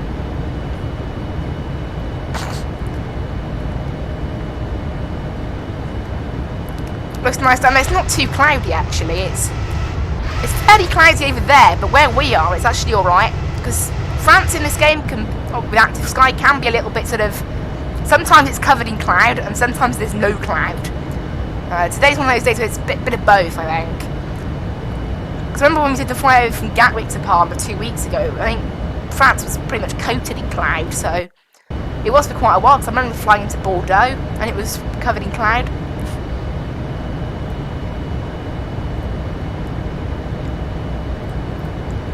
Right, let's have a look at how the stream's doing. The stream's doing pretty good, nice. I think we're making pretty good time. Let's have a look at ETREC, which we're hitting in about 1 minute's time. We were meant to be, how many minutes into the flight? We were meant to be 46 minutes in, so about 1 minute ahead of schedule currently, not too bad. I'm pretty good with that. Obviously, I think the winds are in our favour a little bit. Oh, so there is another F787, yeah, but the way I choose my planes as well is the Fly UK, the sort of airline I fly for in the sim, they have liveries, and they only do it for certain types of aircraft. So the 787, they only have a livery available for an FSX free one that is basically a default 737 that made larger. I have flown it.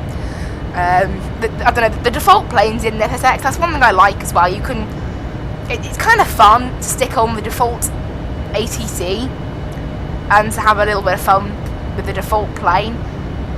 It's kind of nice having that.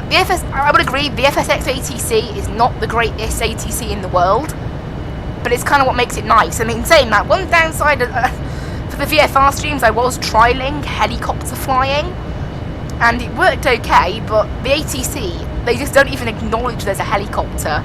I was like, can I take off please? And the ATC directed me to the aircraft runway, not the helipad. It's like, well no. One, helicopters don't really taxi, they do air taxi, but they don't tend to do it across whole airports, and also they don't use aircraft runway to take off. So basically they treat you like an aircraft. Because that's what, unfortunately, the ATC is like in FSX. It's just a little bit like that. But you know, it comes with the game. This is again another thing for FSX. It's £20 on Steam, and you do get quite a bit out of the box with it. You know, if that's what I like as well. You can basically play FSX with no experience of flight simming in terms of the default game. All you got a couple of little switches to master. You've got the controls to master, but other than that, it's really simple. But then when you start buying the payware planes like these, like the quality wings, it's more, you know, it's like the real thing. Then it's a little bit more intense, and then you've got Vatsim to deal with if you want to use that. It's good. Right, where are we then? I think we are approaching Lyon actually in about 30 miles. I don't know how big Lyon is. It's big enough to appear on the map when it's fairly zoomed out. That might be over there. Looks nice down here, just sort of quite basic terrain. It's very flat over this part of Paris, obviously. It's not like we're flying over the Alps. I could do a flying to Italy again over the Alps. It hasn't been, it's been quite a while since we last flew into Turin. Like I say, Turin's one of my favourite airports to fly into, because like the descent is directly over the mountains, and then the approach is nice and flat. So it's a nice, easy airport to fly into, but you've got the lovely descent. It's not like Innsbruck, where the mountains are actually on final. The mountains are sort of a little bit afterwards. Interestingly though, I have never flown into Innsbruck. I maybe should do that, because it's on the list of like every flight simmer must fly into Innsbruck. Because it's apparently, I think it has got some quite crazy approaches. But yeah, surprisingly, I've never flown into it. In terms of crazy approaches, I haven't really done any. I'd love to fly to Gibraltar as well. It's another one I was meaning to do, possibly.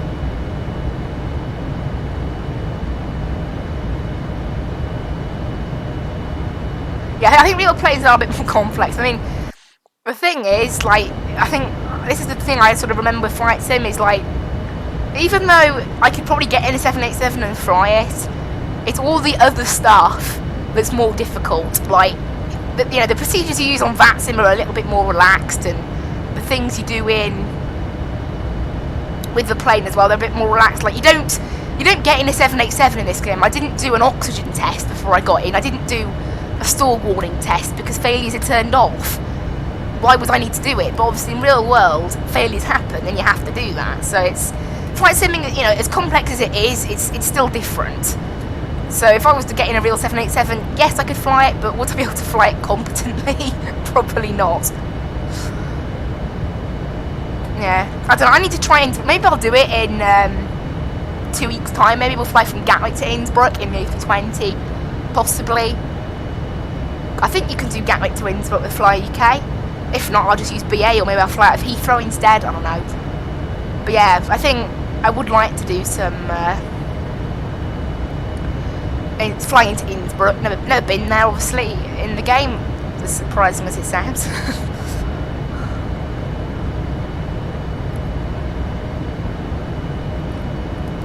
Well, how we're doing for the flight then? We're descending in 240 miles.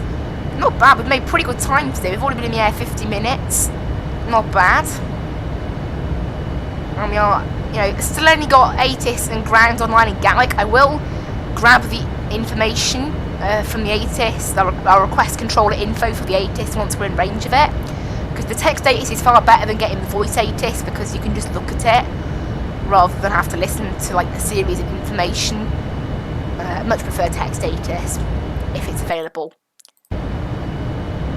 Shame there's no other ATC. I mean, remember, I did this flight 2 weeks ago in the other direction. We had full ATC from Gatwick ground to London Centre. We had Eurocontrol, and then Palma we had no ATC.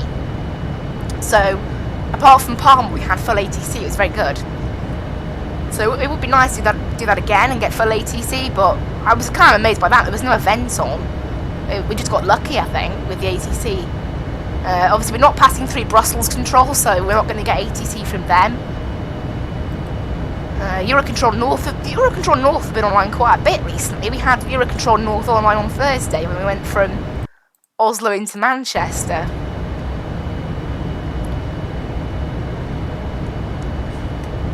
But yeah, so far, I mean, we should get some new weather for Gatwick through in about 10 minutes. But right now, the weather is still, you know, firmly in the 26s. Also, I'm using the UK 2000 free scenery down in Gatwick. It's amazing actually if we do land on 2.6, because I haven't landed on 2.6 at Gatwick for like ages. Yeah, I don't know, that new Microsoft Flight Sim does look pretty good. It's if they get it right, then it'll be absolutely, I think it'll be an amazing game. It's going to be very interesting. Hopefully as well, if they stream it on their service, it'll run really well on most PCs as well. That's the important thing. But the one thing I was wondering is because they're sort of streaming it on their platform, how things like Vatsim will work.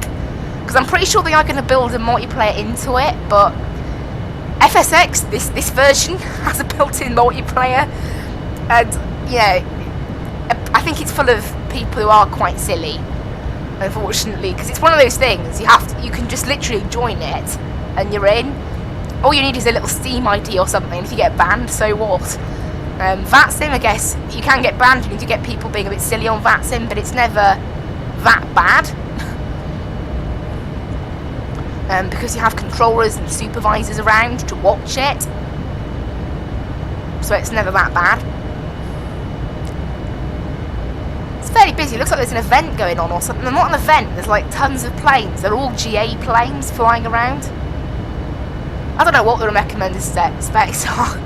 I don't know, because they're going to stream it from their servers, so that obviously takes off quite the load from the PC, but obviously I think you will still need a PC that's capable of running a game, at least.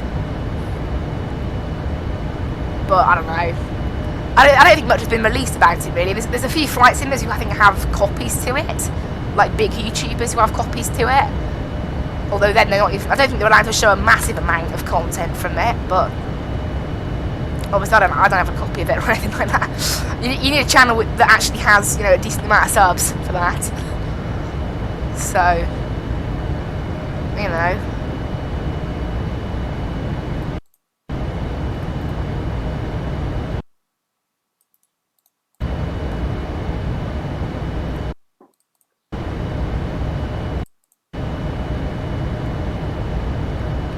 looks nice out there. Got, well, actually, the clouds are starting to clear up over there now, which is rather nice.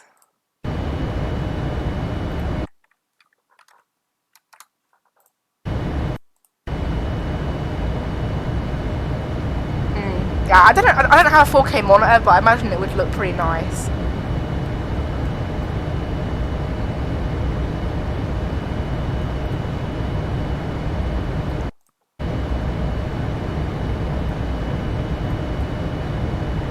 Yeah, I'm up here at 40,000 feet at the moment. It is surprisingly quiet on Vatsim. I actually haven't had a look at what planes. Normally I do this. I have a look at what planes are going to be flying into Gatwick at the same time as us. So right now, oh, never mind.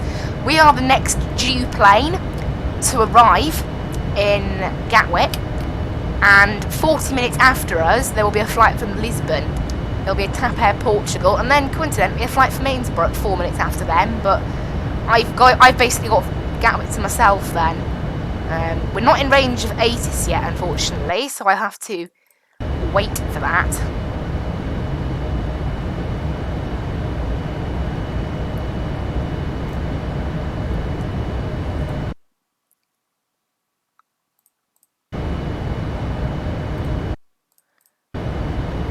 Also, I think I just accidentally crossed off the page where I was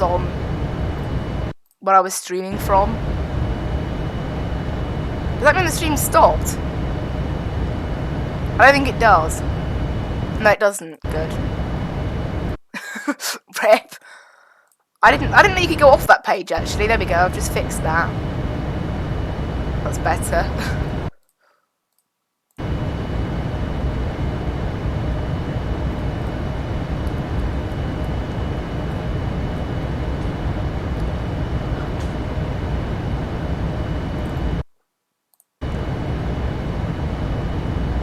Doing pretty good here today on the flight. I've been pretty decent.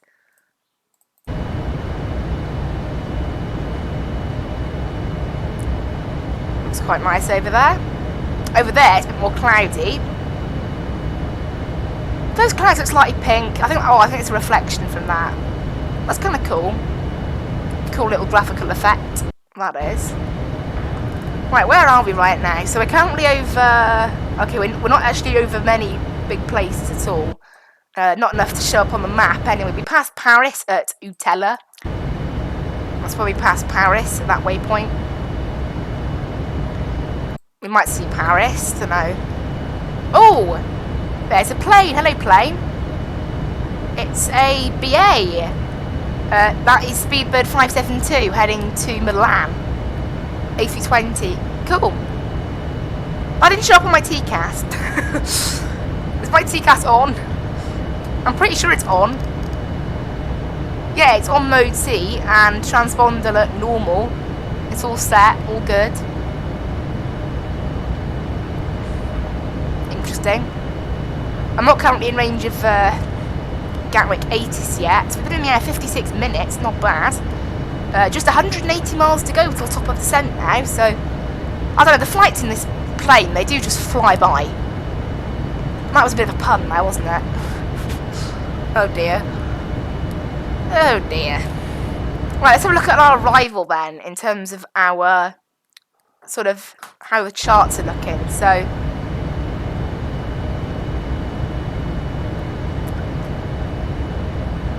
So we've got a few restrictions by the looks of it.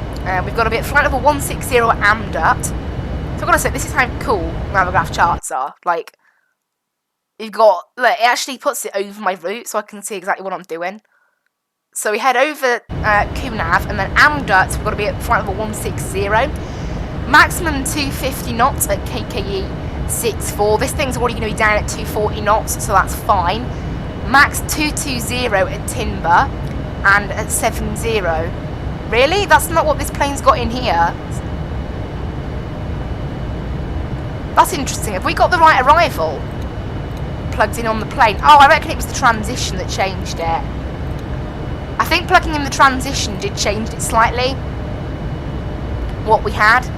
Okay, I'll modify it now. Does it change based on whether you're doing the transition or not?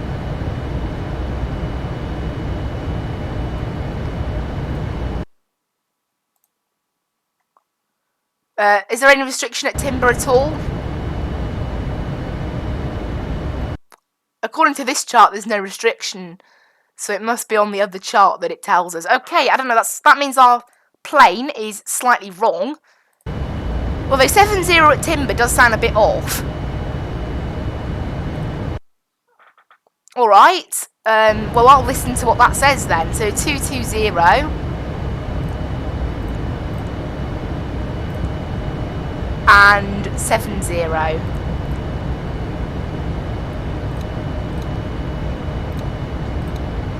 Plug that in. That might change things a little bit. And then May, that's the arrival then, that's the next. We've got to descend 3,000 feet in 7 miles. That doesn't sound right, you know. I think, I don't know whether there's something up with these charts, maybe. Oh, here you go. Mayfield, max 6,000, minimum 3,000. So, but obviously that's sort of like, I don't know, that's kind of odd. So these are from 2019, yeah?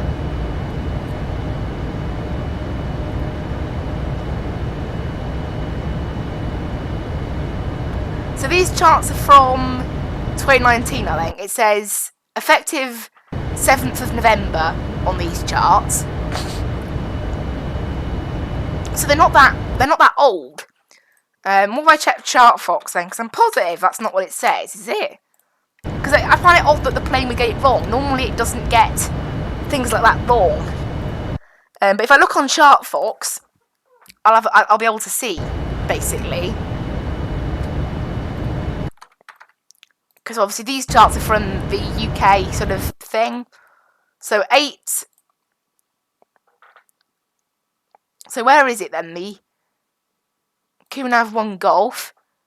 No, it is 70 at Timber as well. Okay, so the plane's got it wrong. I don't know why I wasn't trusting the Navigraph charts, to be honest, because they're the most up-to-date charts there are, so...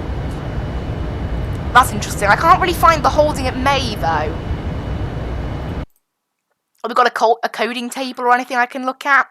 Oh, there you go. There's a little 1. it says, oh, that's the holding. Obviously, we're not holding. So after May, we're going to be at 2,000 at the next waypoint. Okay, 4,000 seems fair. There's no speed restriction at May.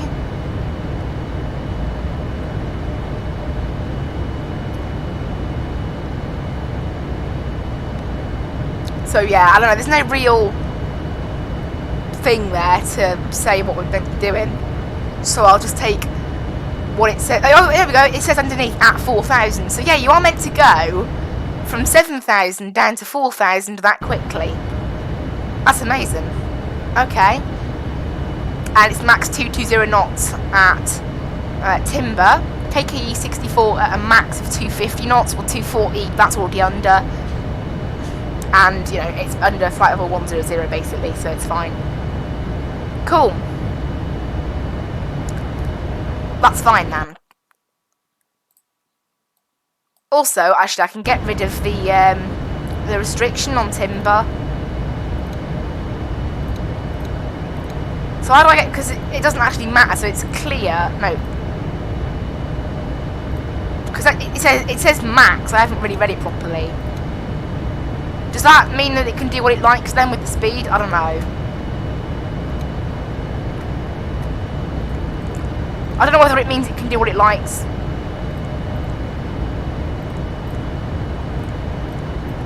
Oh well. We'll let the plane handle itself, I guess. That's what it wants to do. Because it says max 220. Max 220 doesn't mean you have to be at 220. It doesn't say at 220, it says max. So in fact, I've just gone to the max speed. I'll put in 180, which is what the plane thought was there before.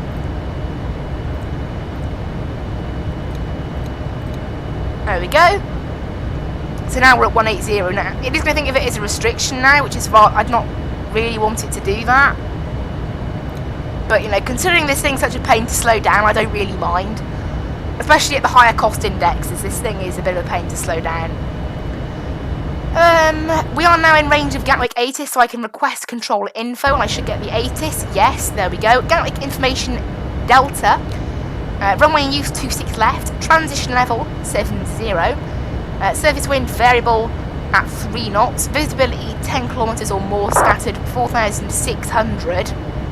Temperature 11, QNH 1025. Acknowledge receipt of information Delta. Okay. So basically 26 left is what they're using, and transition level is 070, which we've already got plugged in. I'm doing pretty good here over sort of middle France now. We should be descending fairly soon, 120 miles. Pretty good. Obviously I have changed some of the restrictions a teeny bit to match up with the charts, because our plane had it wrong. But I still don't get that. Like, it doesn't tend to get things wrong, this plane. That's because I put in the transition. Well, you know, because the transition doesn't mention anything about Timber.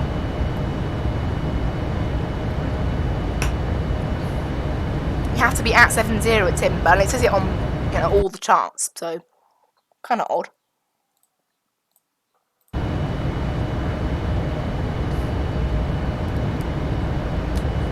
Right, it says RNAV. That's not in there. Standard routes may be varied by ATC.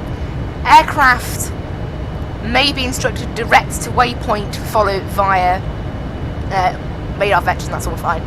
And you can hold at Timber. We're not going to be needing to hold at Timber, I don't think, or hold at Amdut. Pilots should plan for descent clearance as follows: flight level 160 by Amdut, flight level 70 by Timber. Actual descent clearance will be directed by ATC. So yeah, it is exact. So we have got everything correct. So interesting.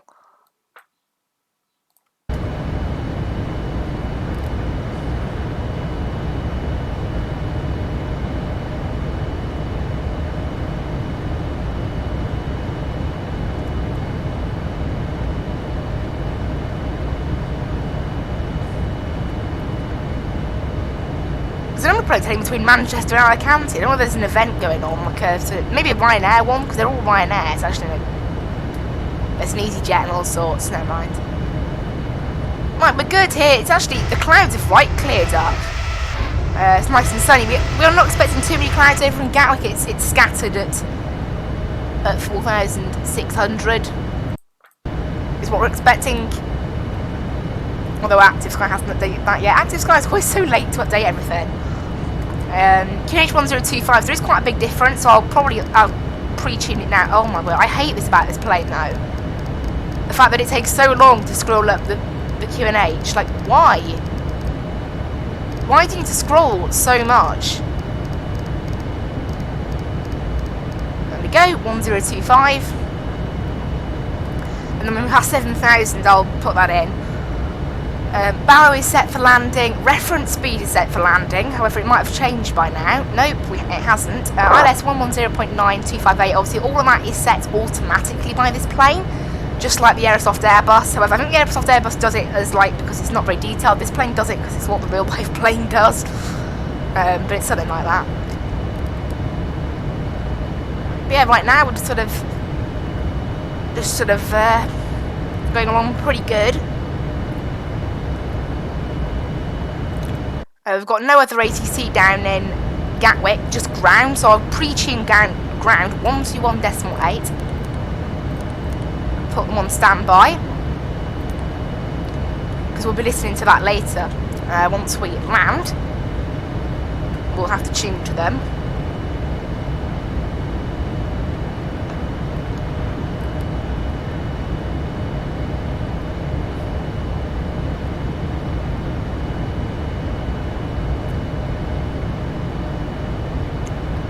But yeah, right now we're good. I'm amazed by how clear it is down there. We're approaching Paris quite soon at the waypoint Utella, and the CLM VOR. They're literally right next to each other, so we should see it down there.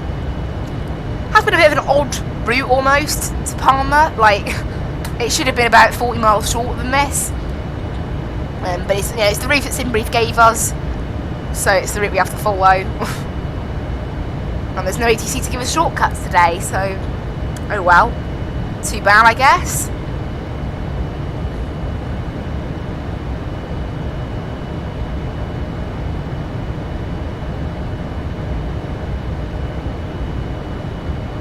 We're doing pretty good here above the skies of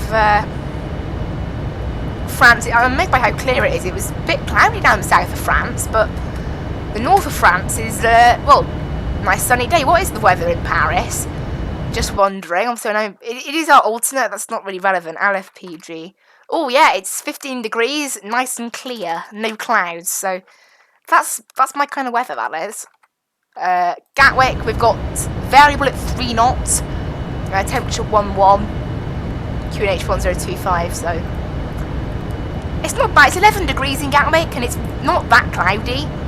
So, it's scattered at 4,600, and it's only scattered, so it's not like full. So we're pretty good for that.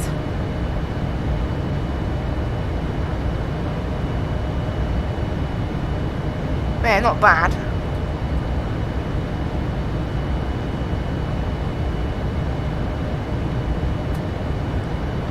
Looks nice out there. I don't think our approach speed doesn't change then. No, it's going to be a flaps 30 arrival. Obviously, it always tends to be a flaps 30 arrival in this plane. Doesn't tend to change.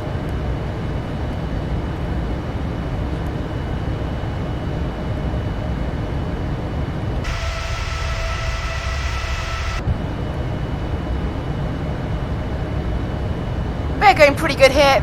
We're only about 30 miles from Paris over there, so we should see, I don't know, we're not going directly over it, unfortunately, it's just a little bit over it. And we are descending. There we go, look, there's our top of descent mark, under 80 miles now, just 68 miles. So we haven't done bad. Today's flight has gone pretty quickly.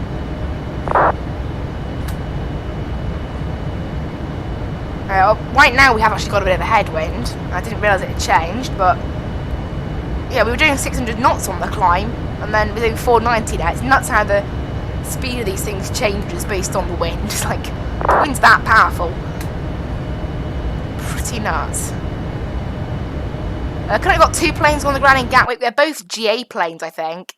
They haven't got a flight plan filed yet, so I don't actually know what sort of plane they are.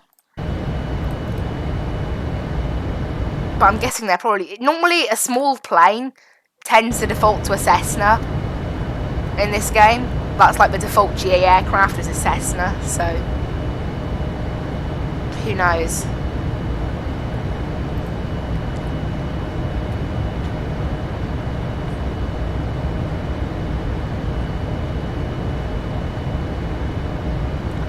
But yeah, it's not too bad down in Gatwick. Pretty quiet. In terms of landing, we've got Gatwick to ourselves. There is actually a plane from Hamburg, now 20 minutes behind us. But I think it's only just departed from Hamburg, so it's not, again, not much of a problem.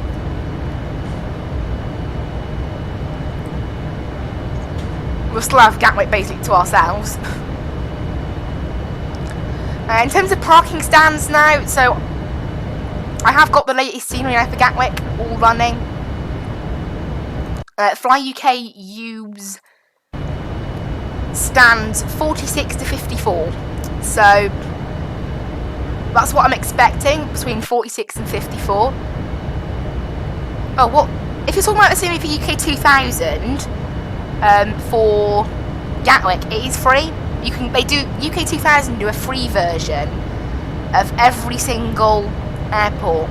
Just go, well, not every airport, most of them. Most of the airports that they do in the UK is a paid version. Almost all of them they do a free version. They're not as good quality, but they're up to date. Gatwick in particular, Gatwick and Heathrow are better quality than the default sceneries.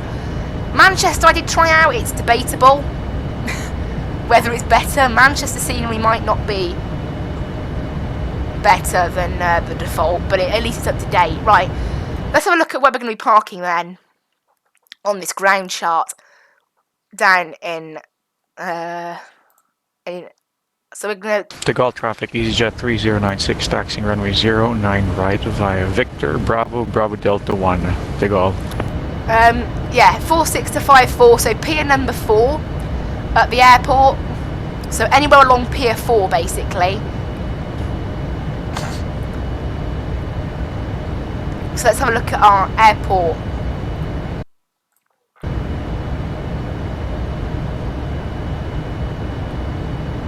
Where's the airport chart? It's just the airport chart on its own.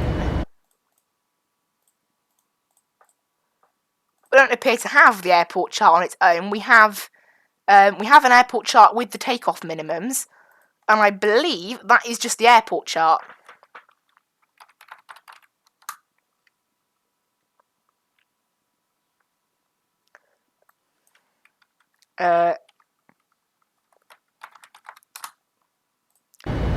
Yeah, there's only one taxi chart, and that's with the A380 restrictions. I don't want that.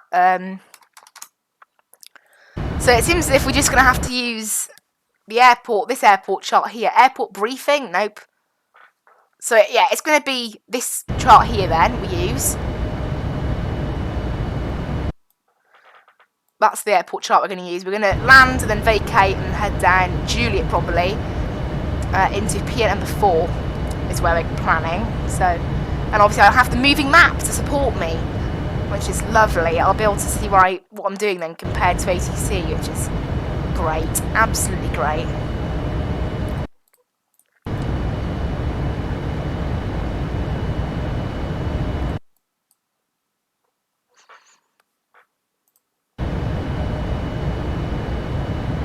I think we're descending pretty soon. I'll get our descent message ready on Unicom. So EGKK traffic descending from flight level 400 via QNAV 1 Golf Timber transition ILS 26 left we're using, yes? I believe we're using left. 26 left approach. I'll get that ready. I'll obviously put that message in once we are descending. We are descending in just 24 miles, so I'll put this down to 70, which is where we've got to be at for our transition.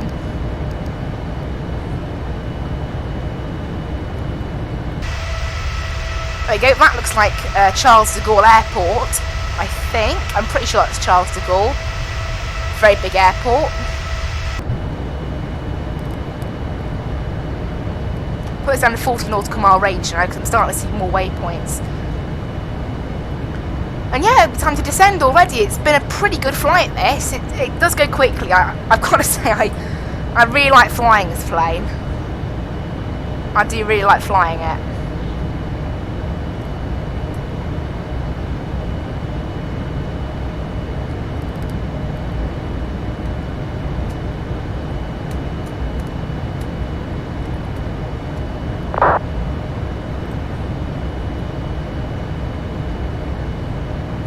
Right, so about, well, just 15 miles from top of descent now. We're not doing too bad.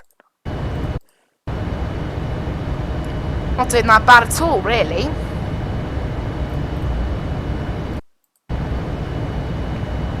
So I'll get that message sent. Oh dear, I think ground at Gatwick is actually about to disconnect because the ATIS has just come offline.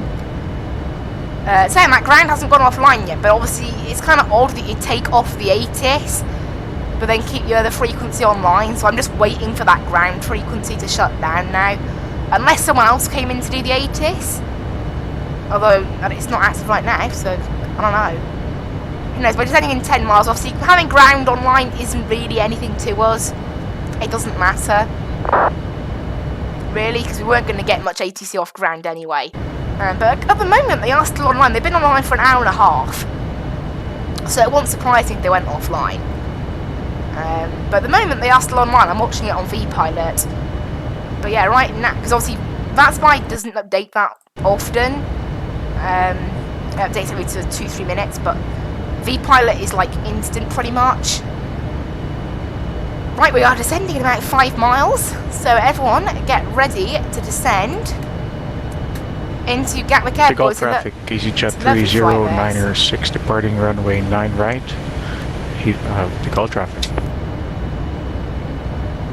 Maybe I should use like voice Unicom. But you know, for now I'm going to keep using text Unicom. It just seems a bit easier for me. Oh, there you go. Ground has just come offline, so unfortunately, it doesn't look like we're going to have any ATC. Please check that your seatbelt is secure. And there's descending. There's the descent. Oh, ILS 26 left approach. Discard, such as newspapers.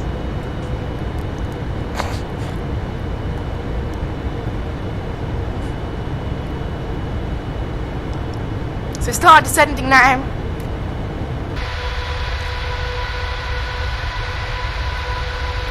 All the way from up here at 400, all the way down.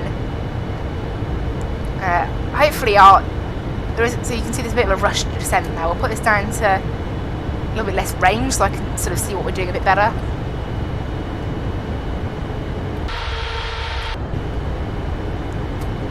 Right now, it's not that much of a steep descent we're doing. It's about 150 miles out, so pretty good for what altitude we're at.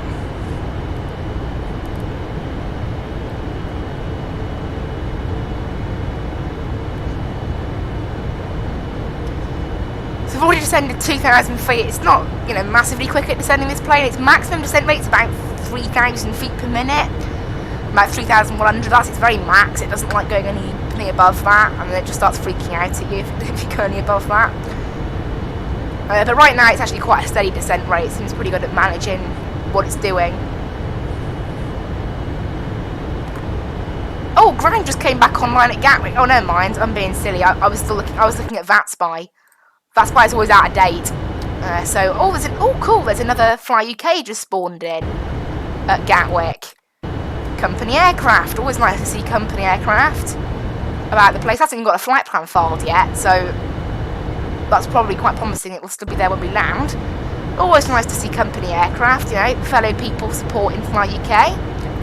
I'm always a fan of that because I like Fly UK. Obviously, I fly for them quite a bit. Do an awful lot of flying with Fly UK because they provide these nice 787 flights for me to do, basically. But yeah, so we've no longer got any ATC. You know, today we've literally had 0. It has been very quiet on Vatsim today. I don't know why. Maybe people just aren't in the mood for flight simming today. Actually, what am I on about? Not in the mood for flight simming. Everyone's in the mood for flight simming. All the time. It's the law. Heathrow's got busy. They've only got ground and ATIS online, but Heathrow's actually got 10 planes on the ground right now. It's amazing, Heathrow. Just gets, as soon as you get a little hint of ATC, even like not a lot of ATC, it just suddenly like fills up. It's absolutely nuts. The stuff you get there.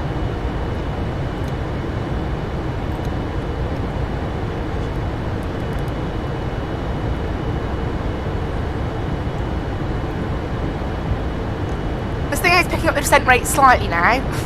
2100 feet per minute. It's still not quick, but we are descending pretty steady. Shame we've got no ATC now.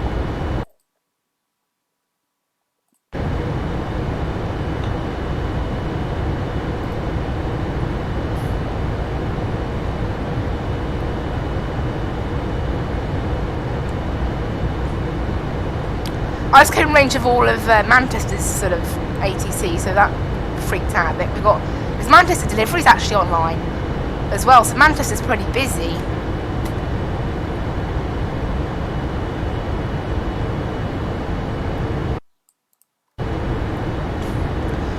We've already descended 7,000 feet, so we're not doing too bad with the descent rate. Just check our landing speed, make sure, because the way it works in this plane, it's in stages. So it'll go down by about 3 knots at a time when the weight of the aircraft passes a certain point.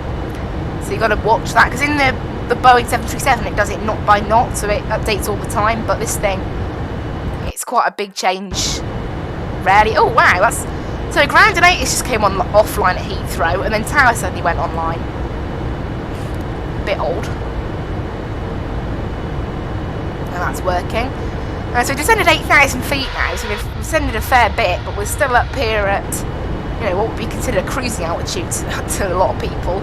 UT421, we've actually got a minimum altitude of 195 at QNAV, until QNAV, unfortunately. So I don't know whether this plane's following that. It's a minimum altitude. That doesn't make sense though. There's a minimum altitude on the airway. It must be like an excuse because it's a rival that we're doing.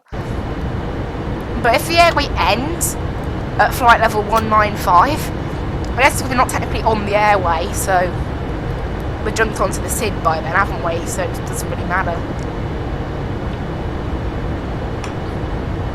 Because those sort of altitude things with each airway are more like, you know, sort of en route things, like planning a cruise altitude kind of thing.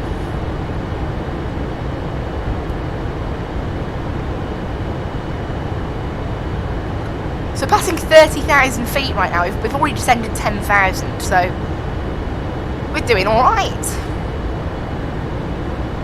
At about 15,000 feet-ish, we'll get the seatbelts on. Beacon light's still on, obviously we'll get the landing lights on as well once we descend a bit further. I don't know where that Skyway's that the Fly UK is going. It's going to be an A320 410. Just don't know where, because I know the flight numbers a bit. Anything that's above like 496 is an A321, and then between like 390 and 500 is an A320 from Gatwick. With Fly UK, so as you can see, we are approaching our sort of SID, but no, not SID, start. Why? I'm positive I said SID the last couple of times, didn't I? I think I did say SID. Yeah, scrap that. It's a star. SID is departing, but never mind.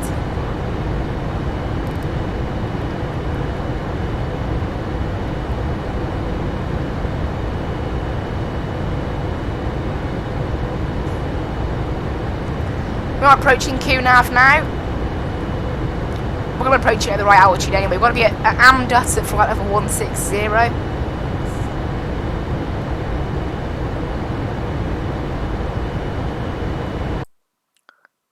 And we're following our arrival then from there. It's a nice, straightforward arrival. And then I'll get the ground chart up. for Gatwick from there.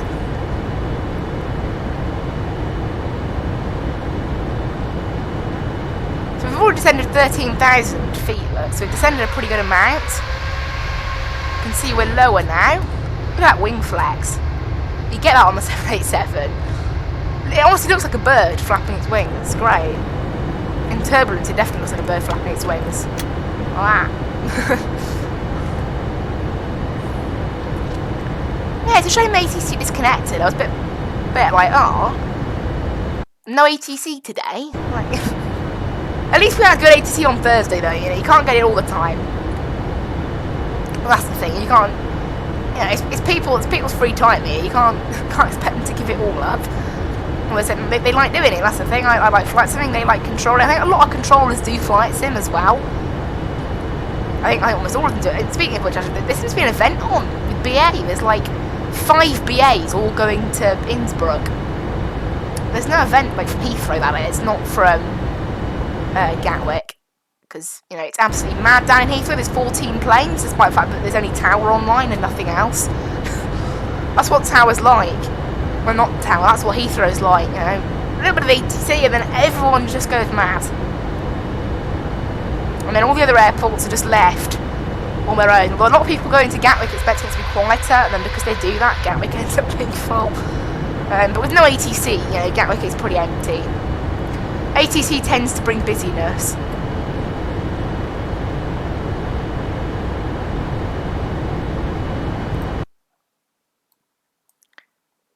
Right, I'm going to copy the message I sent earlier, so I'm going to send it again on Unicom.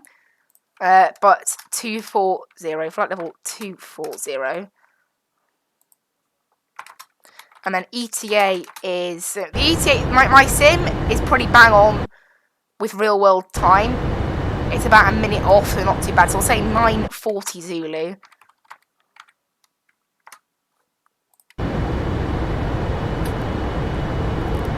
That's our current ETA. It'll probably change, but that's our current ETA, about 15 minutes. So look, in 8 minutes time, we'd be on the ground in Palma if we were doing the flight the other way round. If we did the flight that we did 2 weeks ago. It's partially because the flight's longer, and partially I think we have had slightly more in the way of headwinds this time, but it's also just partially, it is literally, for whatever reason, this flight's about 70 miles longer, because obviously the flight we did last time was meant to be about 750 miles. And then we got given that direct, the whole route, which did shave a little bit of time off, and we got to go direct on the SID. So on top of the fact that this last time it was just a shorter route, we also got given directs to a lot of places, which helped us out.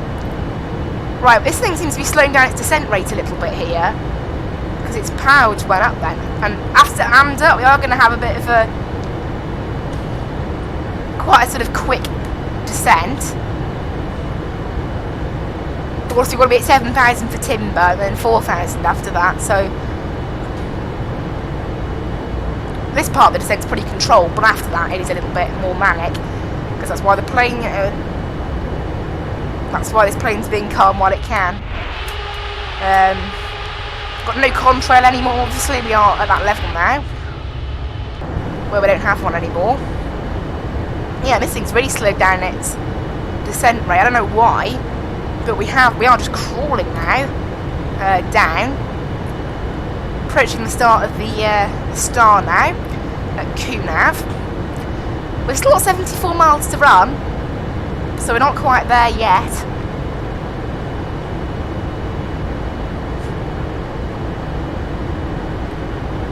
Oh, there's three planes on the ground in Gatwick now. It's getting a little bit busy. 3 planes though, not that busy, you know. It doesn't matter that much.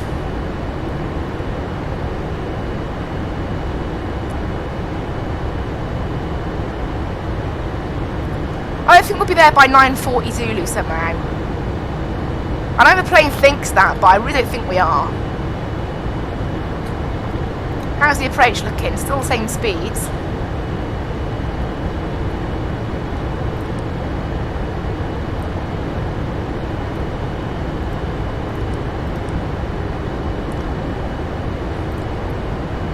Descent checklist. descent checklist now then. Recall, well, yep. Notes, yep. Auto brakes, we're going to do auto brakes 2. Landing data is set, approach briefing is complete, I know what I'm doing, so cool.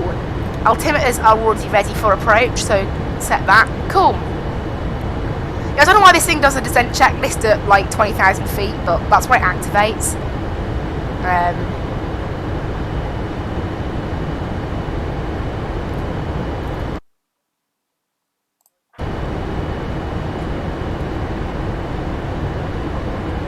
I'm watching Unicom for sort of Gatwick messages, but we haven't had anything yet from any planes in Gatwick. So there also being 3 planes on the ground, we haven't got to watch that sort of thing. Obviously, we've got to be at 160 at Amdut. We've managed that perfectly, and then after that, we have got a bit of a sharper descent to deal with. At least the first part, it's planning. At least I don't know.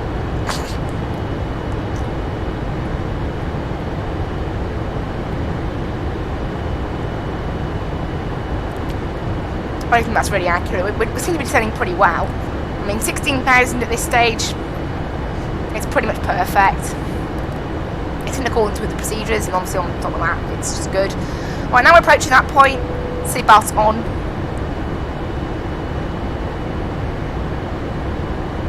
Because we are approaching that point now where we're going to start slowing ourselves down and all that. May as well just turn them on now. Get everyone sat down in time.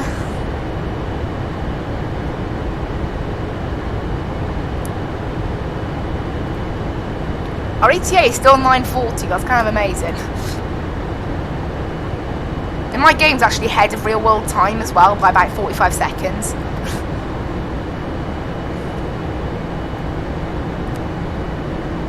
I don't think it'll be 9:40, I think it'll be later than that. I don't know where this thing's getting its message from.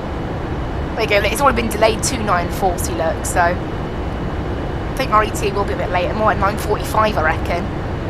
Right, there's 16,000, and then after this, I reckon this thing will probably back up to its descent rate. Right, down to 4,000 then, which is the transition sort of altitude at May.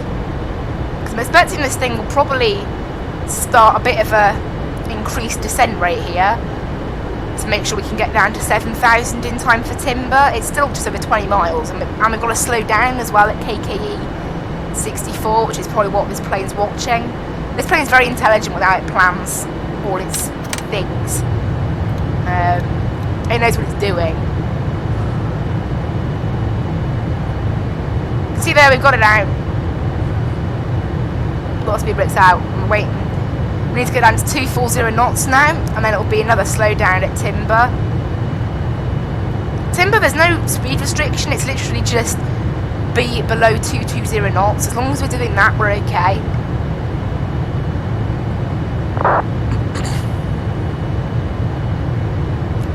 Yeah, we are struggling to maintain this descent rate and slow down at the same time. That's how this thing is. Unfortunately, we can't extend any flaps until 260 knots to help us slow down. Oh, ground just came back online in Heathrow. No, not in Heathrow, in Gatwick. And there's now 5 planes on the ground, so that's nice. I'm assuming they're not doing an 80s at the moment, just ground. That's nice, we're going to have some ATC then today. After all, it's not going to be a no ATC day.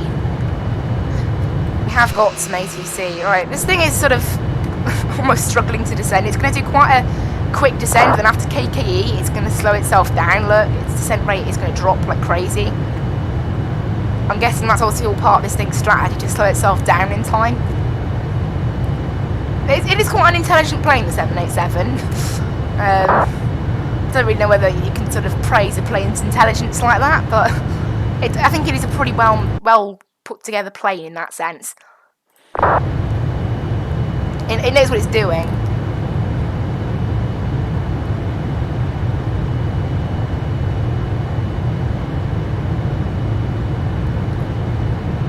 Right, we're approaching 10,000 now. I really want this thing to get itself slowed down in time. Plane's FMC is starting to moan at me now, saying you're not doing things properly. Well, that's what it's doing. There's actually 6 planes on the ground now in Gatwick, so it's a little bit busier. Right, on go the landing lights.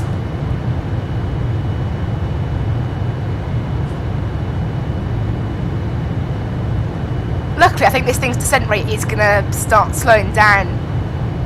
Well, this thing won't let us pass below 10,000 really until we slow down enough. There we go. It's just successfully done that. It wants to slow down to 206 knots now. Well, as long as we're above 220 by timber, we're fine. Yeah, approach checks is already done. Because we have the weather all plugged in. Have we got any weather? It's 11 degrees, variable at 3 knots still at QNH 1025. It hasn't changed. Clouds are now scattered at 4,800 feet, so the clouds have got a little bit higher, but apart from that, nothing. Right, let's bring in flaps 1 to help. We can't bring in flaps 2 until 240 knots. No, flaps 5, we're not on a 737. But it'll help us slow down, and it's going to help us slow down to 180 knots as well. We might have a bit of a trouble descending after timber. Between timber and May, we've got to get down to 4,000, like very suddenly. I don't think this thing will make that. There you go, this thing's getting down to 180 knots now. That will help us with getting there on time. Actually, Gatwick delivery just came online, so obviously that will maybe take some workflow away from ground. Currently got 5 planes on the ground. Oh, the Fly UK disconnected. Shame. It didn't even take off, just disconnected. I don't know why. Maybe flying a flight plan or something. Right. I'm satisfied with where we are now in terms of our speed, so actually no, I want to slow down a bit more because I'm going to need to be going quite slowly for that rapid descent. And we're going to set this for 2,000 as well, which is our sort of...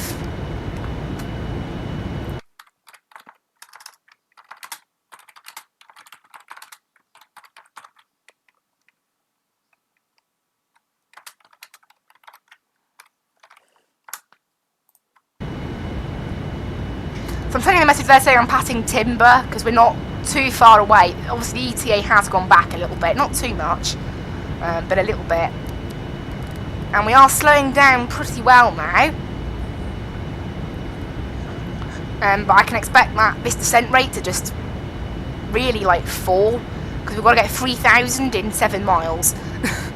So this thing is gonna want to get down altitude. You know what? We'll set the pressure now to help this thing cope because it's 1025 rather than 1013. It's quite a big jump of about at least 300 feet, so it does mess up the descent profile a bit. I'd rather do that now than later.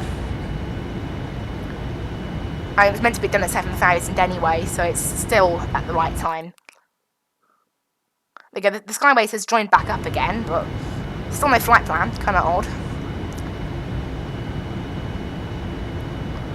Right, this thing needs to get back on course now. I think, well, actually, it's okay with its descent rate. It's not going to make 4,000 though. I really don't think it's going to make 4,000 somehow.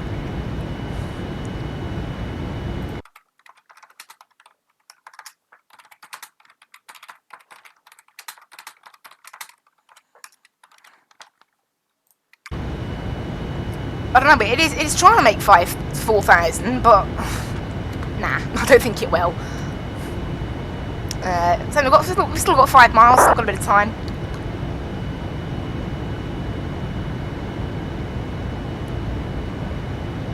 Six planes on the ground currently in Gatwick, so it has got a bit busier with having ATC, kind of expected really. Oh, rip, I changed the flaps by accident there.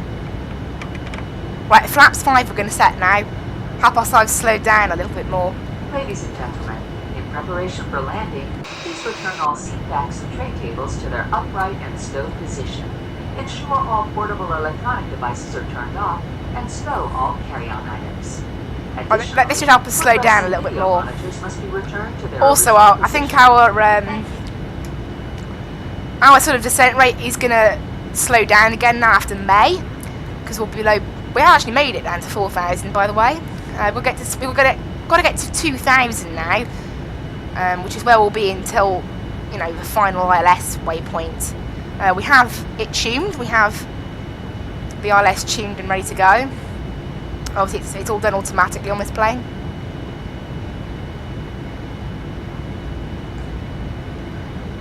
And now its descent rate's sort of gone up a bit.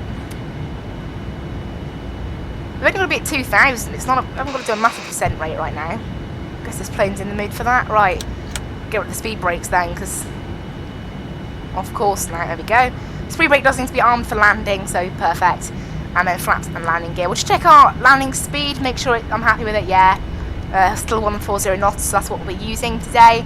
I'm going to get a ground chart up for Gatwick now, as I don't want to do it last minute. So open charts, and go over to the ground chart. Of course, we'll be requesting anything from stand 46 to 54.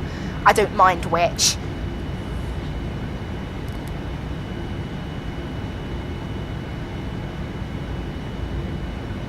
And normally it's a minimum of 160 knots until 4 miles out. At least it is at Heathrow. I don't know about Gatwick, but we're setting flaps 10 now. Help ourselves slow down a little bit more.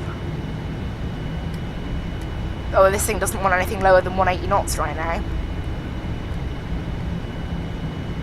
I don't think there's a restriction on this part, but you know. Right, get the approach armed as well.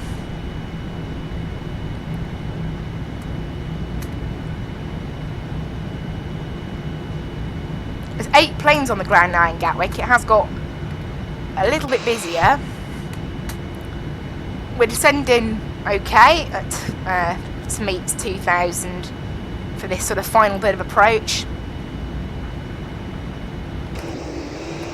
There's the field. 2,500. I see Gatwick. Just need to turn to the left and a little bit here, and then we'll be good. The speed brakes are hitting on, mate. Yeah, so I don't know why. I know this thing's trying to maintain 180 knots, I think. And maybe having a bit of trouble.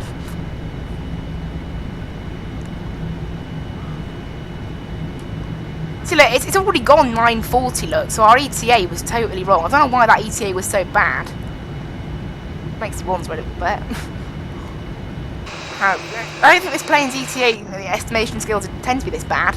We might have a bit of lag on landing with the busyness down in Gatwick. That always tends to happen at a busy airport that's fairly large, but oh well. Right, we are now turning to go on final. We still haven't got any sort of scent of the ILS yet. We still haven't picked up the localizer, so just waiting for that. We're only clear. Okay, we've just got the localizer. This thing's struggling with the speed. We shouldn't be doing 180 knots by now. We should have slowed down. But this thing seems to be struggling with that.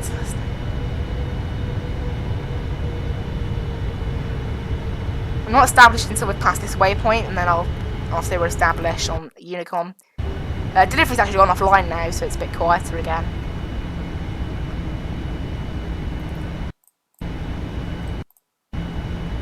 We're at 2,000 still. I don't know what this thing's doing in terms of speed. Why we're still at 180 knots. I'd rather not be at 180 knots at this stage. Does this thing not got like a desal thing, or was it the transition that's messed it up?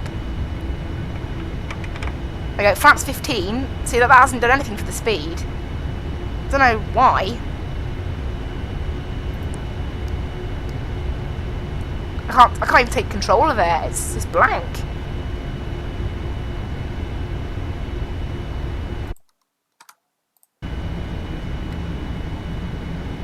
Right, down to 170 knots now this thing's doing, but it's still not great.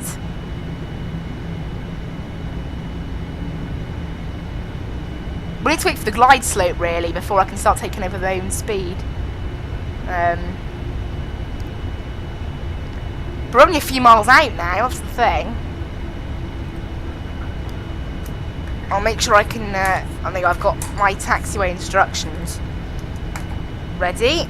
My little notepad that's used for that. Right, we're on final. I can see the runway, but we just haven't got the glide slope yet. There we go. We have now down to 140 knots at last, and drop the gear as well. And flaps full. This is us getting slowed down for landing. Right, everything is all ready. We are on a 5-mile final. This thing's going to moan at us about the gear. There we go, it's just fixed itself. And this thing, so yeah, just do a quick checklist. Speed brake, yes. Landing gear, yes. Yes, everything's all good then. So we are ready. Right. My plane. And my throttles. We are all ready to land. Here in Gatwick, I see the airport, see the runway. We've got nothing else around since taking off. We'll contact ground once we've vacated. I have ground pre-tuned actually, so we should be okay.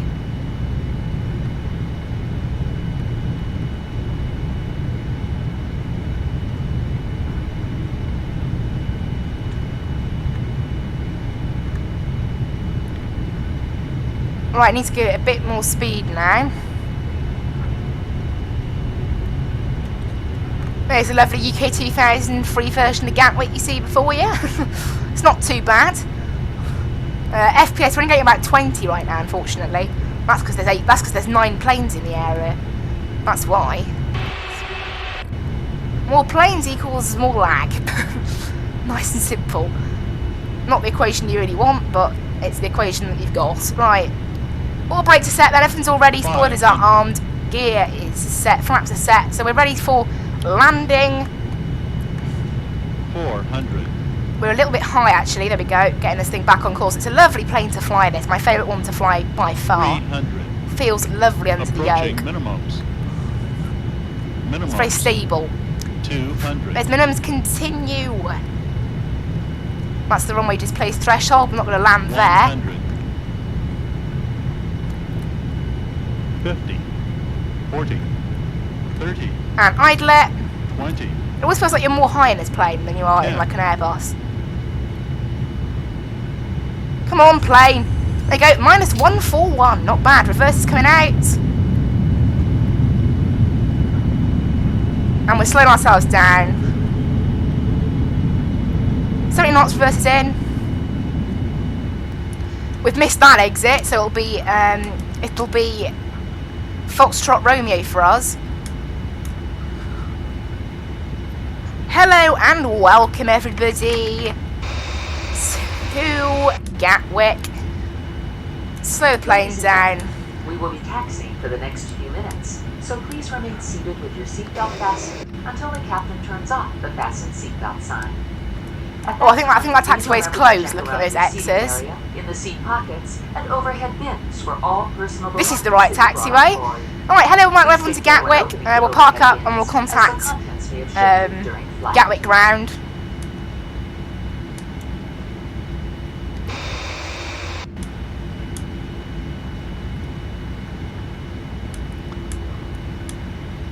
So we'll just park up by the holding point here.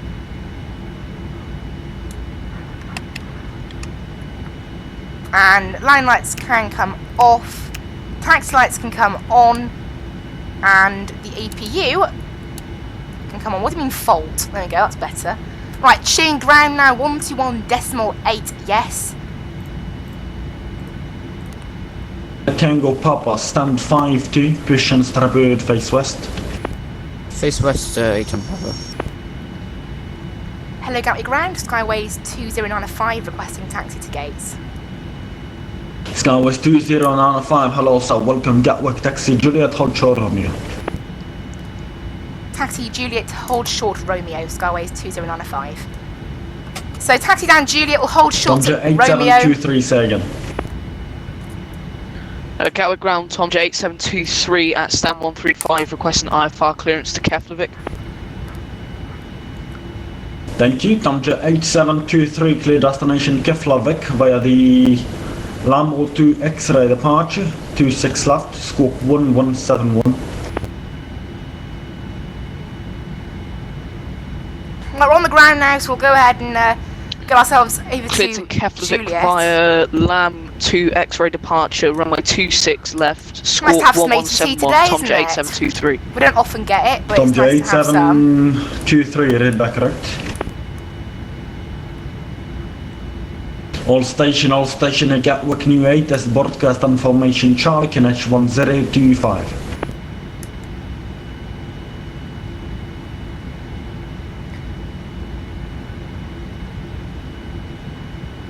So we'll taxi down here now. That's quite nice out there. It's very nice scenery this, the UK 2000 Gatwick. It's not bad. So taxiing down Juliet here. I love this moving map. Skyways 2095, any preferred stand? Any stand from 46 to 54 for Skyways 2095. Roger, stand by.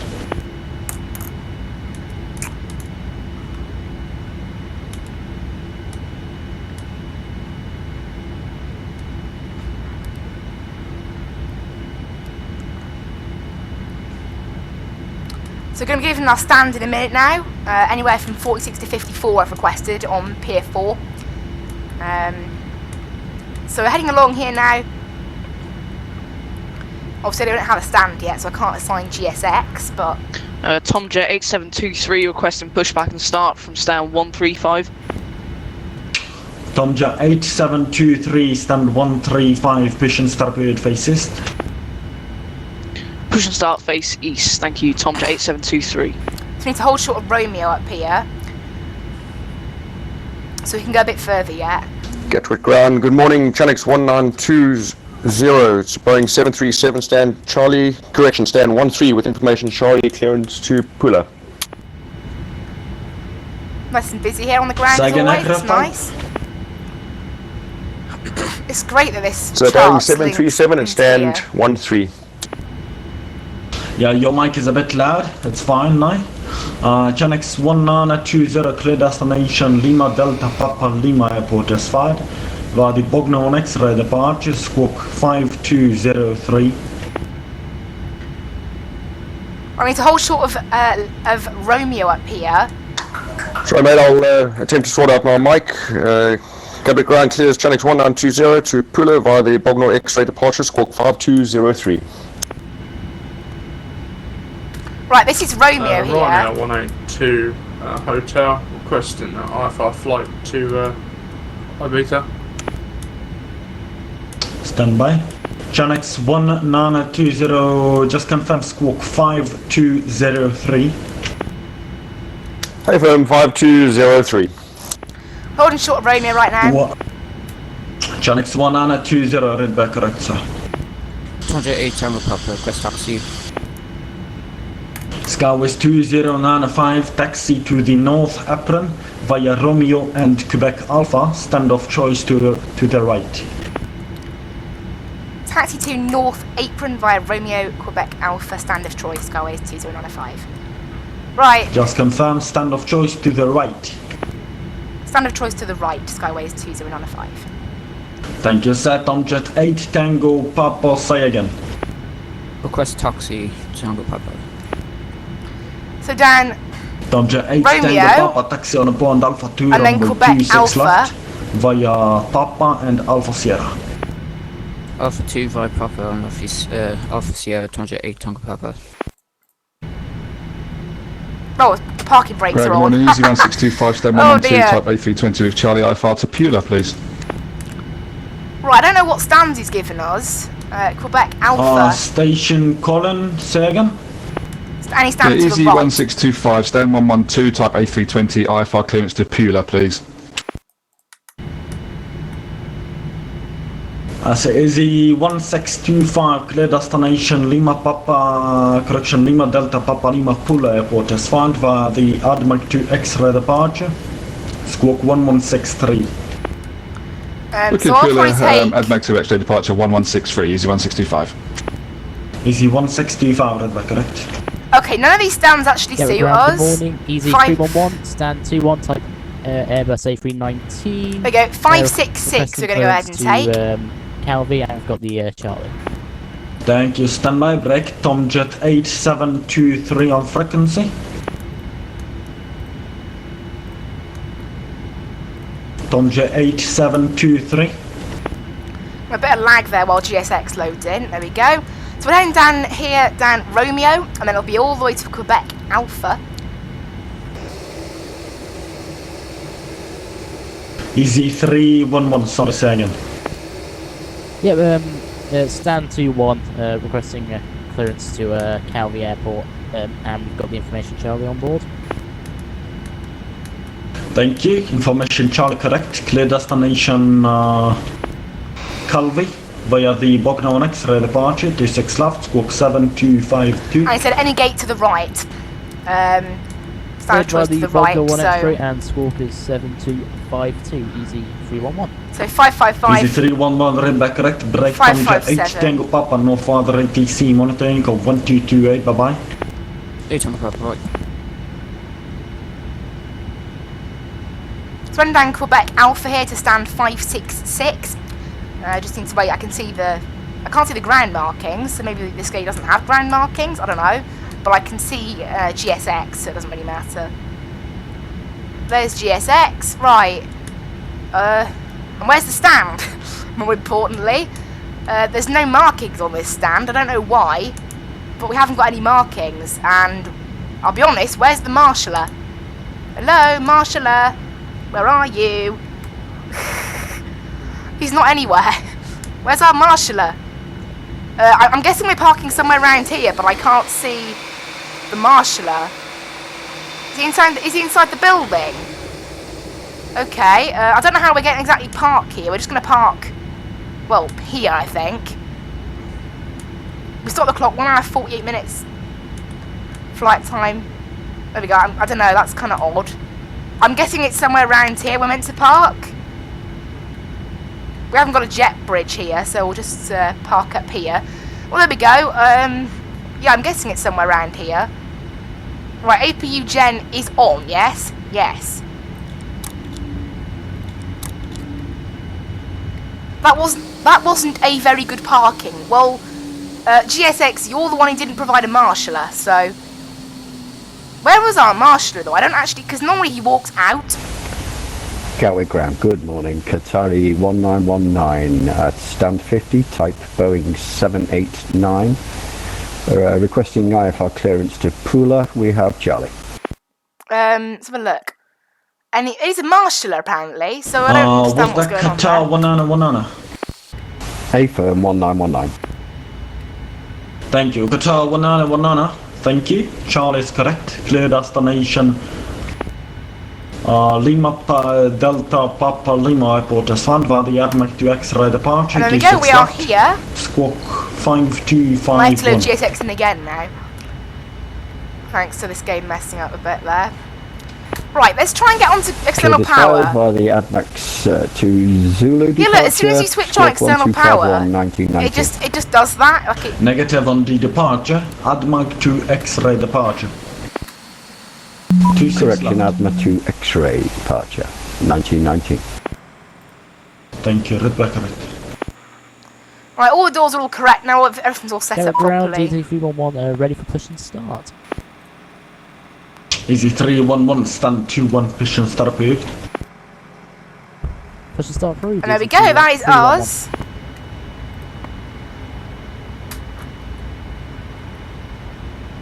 Thanks for ATC today, we've parked at the gate, Skyways 2095. Right. Skyways 2095, frequency change approved, thank you for flying by. Right, disconnect from Vatsim then. Cool, we had some decent ATC in the end there, not bad. Not bad, not bad. Right, flight directors can come off now. And there we go, that is us, all parked up on the ground here. Go ahead and finish. Yeah, we did about 80 miles further than last time today. Absolutely amazing. Right, I love Navigraph charts, I'll be honest, that really helped. Directing me around the airport, that was great. Anyway, thank you guys to everyone who watched today. We had plenty of viewers today, actually. We had quite a few, so I'm pretty happy with that. I mean, how many did we have in the end? It was 16 playbacks, not bad. Not bad at all. But anyway, guys, I hope everyone really enjoyed watching today's stream. Flight time just around 48 minutes, not bad. Not bad at all, I wouldn't say, I'd say so. You know, hour and 48 was 3 minutes quicker than planned, so not bad. Fairly decent land. What was it? A -141, I think it was. So, you know, that was the butter. Yeah, it's been a pretty successful flight today. I absolutely love flying this 787. I can't wait to fly it over the next week. We fly it 3 times next week, 2 of which on stream. I can't wait to fly it. It's honestly, it's my favourite plane. It's my favourite thing to fly. It's great. But anyway, that is enough. Thank you guys so much for watching. I hope you really enjoyed today. I will see you in the next one. Bye-bye! Wait, no, not the bye-bye yet. That's too early. I need to see that. Right. I don't know what's going on with me there. Right, thank you guys so much for watching. Yeah, I can't wait to fly this plane next week. I hope all of you really enjoyed watching the stream. We had pretty good viewers there. I'm not just repeating everything, but I've got the end stream on now, so it's just like something I like to do. It sounds weird, I know. Anyway, guys, thank you so much for watching. I hope you really enjoyed. I will see you in the next one. Bye-bye!